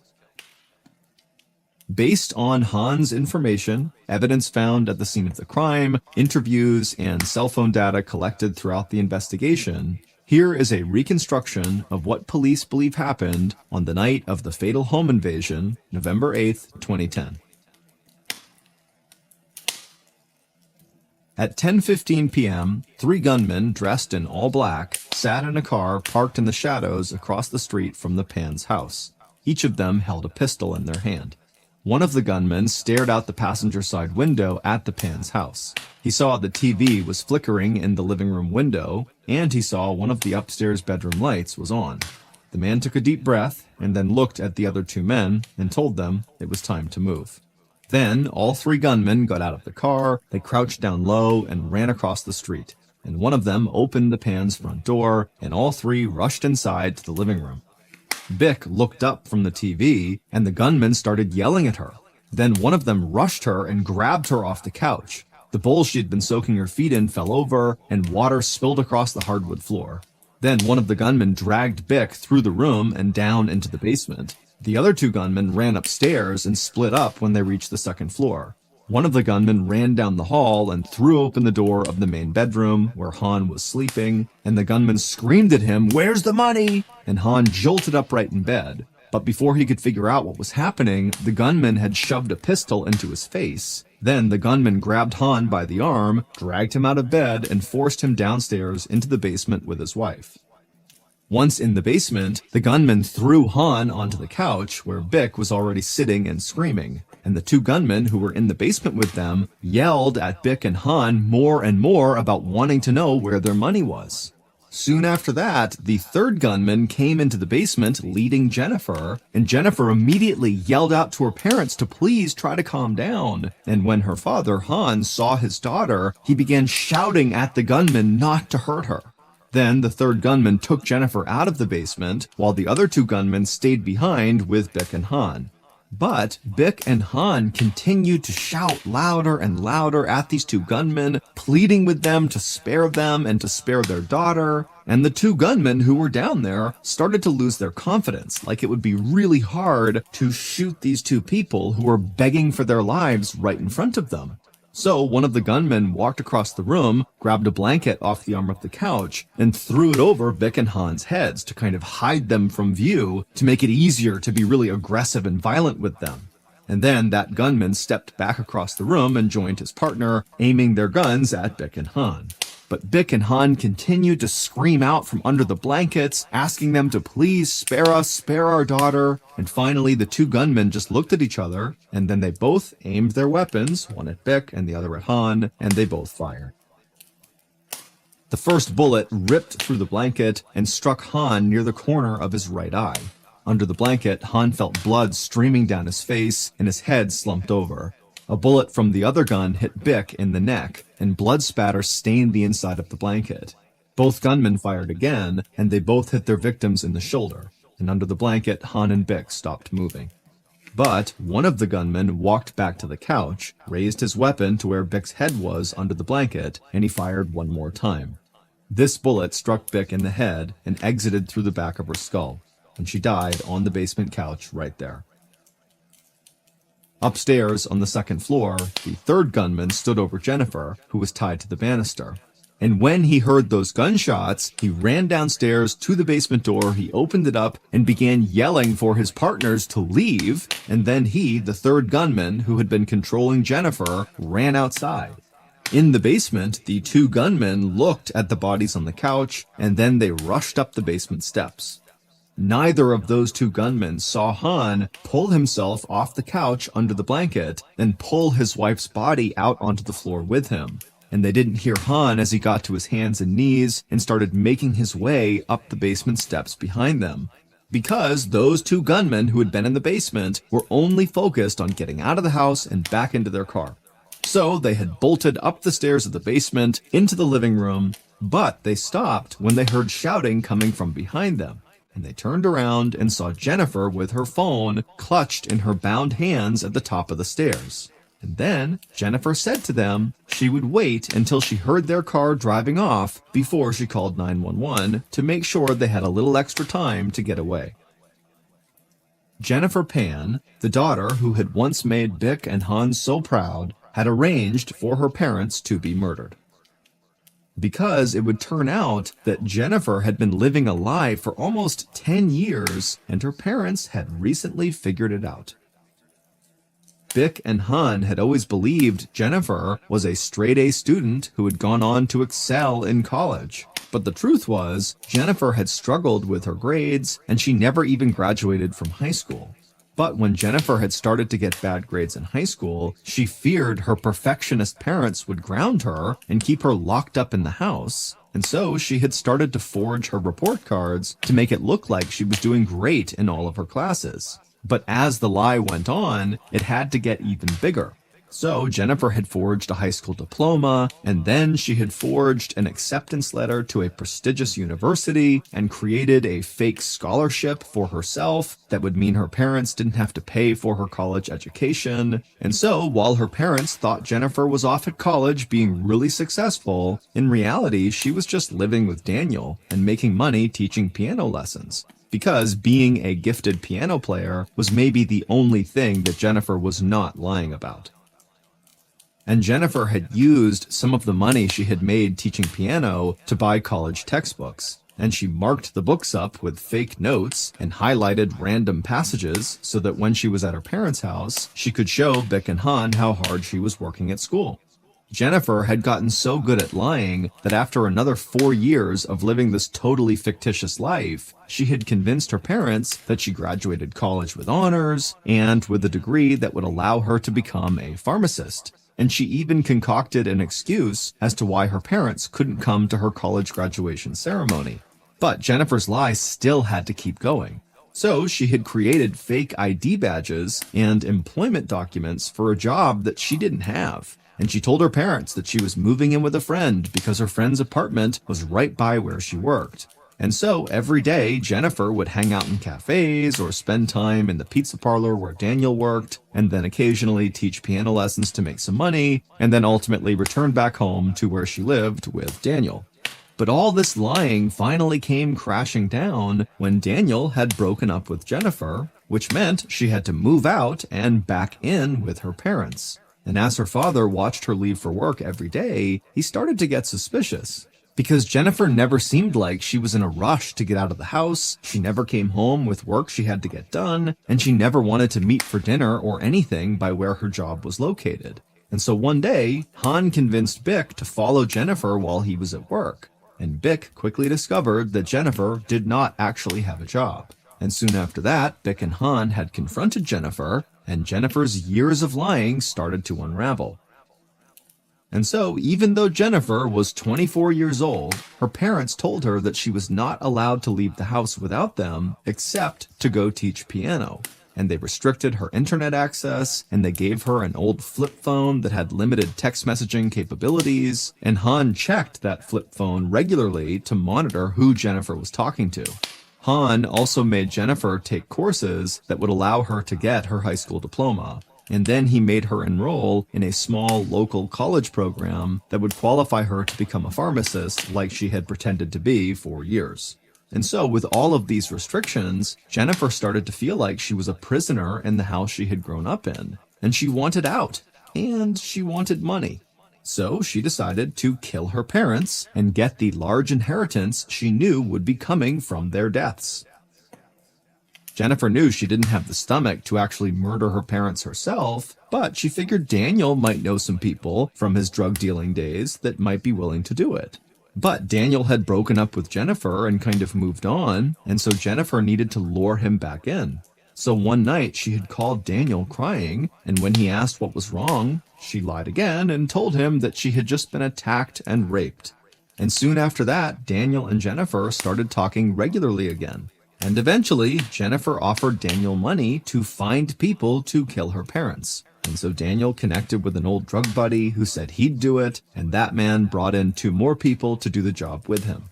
So Jennifer paid those 3 men to murder her parents, make it look like a robbery, and make it appear like Jennifer herself was a victim.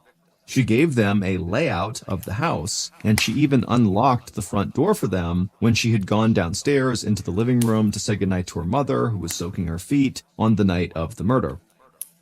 And this bizarre, winding story started to become clear to the police when they went back to the scene of the crime. Because in Jennifer's room, they discovered that she had hidden a burner phone, which is a cheap prepaid phone people can use anonymously, that Daniel had bought for her. And on that burner phone, police found text messages between Jennifer, Daniel, and another man that sounded like they were planning a crime. And some of those text exchanges had taken place on the night of the murder. Then police discovered that Jennifer had called Daniel and the other man from the hospital where Han was to warn them that Han was going to recover. Finally, when Han came out of his medically induced coma, he told police what had happened in the basement. And he said when he cried out for the gunman not to hurt his daughter, he watched as his daughter leaned over and casually whispered something to the gunman who was supposedly her captor. And after that, Jennifer and this third gunman just began laughing together, and then they casually walked together up the basement steps to the first floor. And in that moment, Han realized his daughter had arranged for he and his wife's execution. Jennifer Pan, Daniel Wong, and 2 of the 3 gunmen were found guilty of first-degree murder and attempted murder. They were sentenced to 25 years in prison without parole, which was the maximum sentence they could receive for the crime in Canada. The third gunman was sentenced to 18 years in prison. And after Jennifer's trial, her father Han released a statement. He said he missed his wife terribly, and he hoped his daughter Jennifer would still become an honest person someday.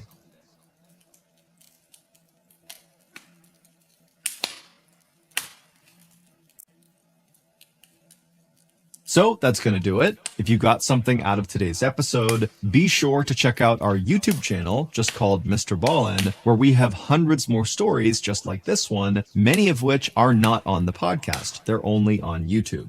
Again, that channel is called MrBallen. So that's going to do it. Until next time, see ya.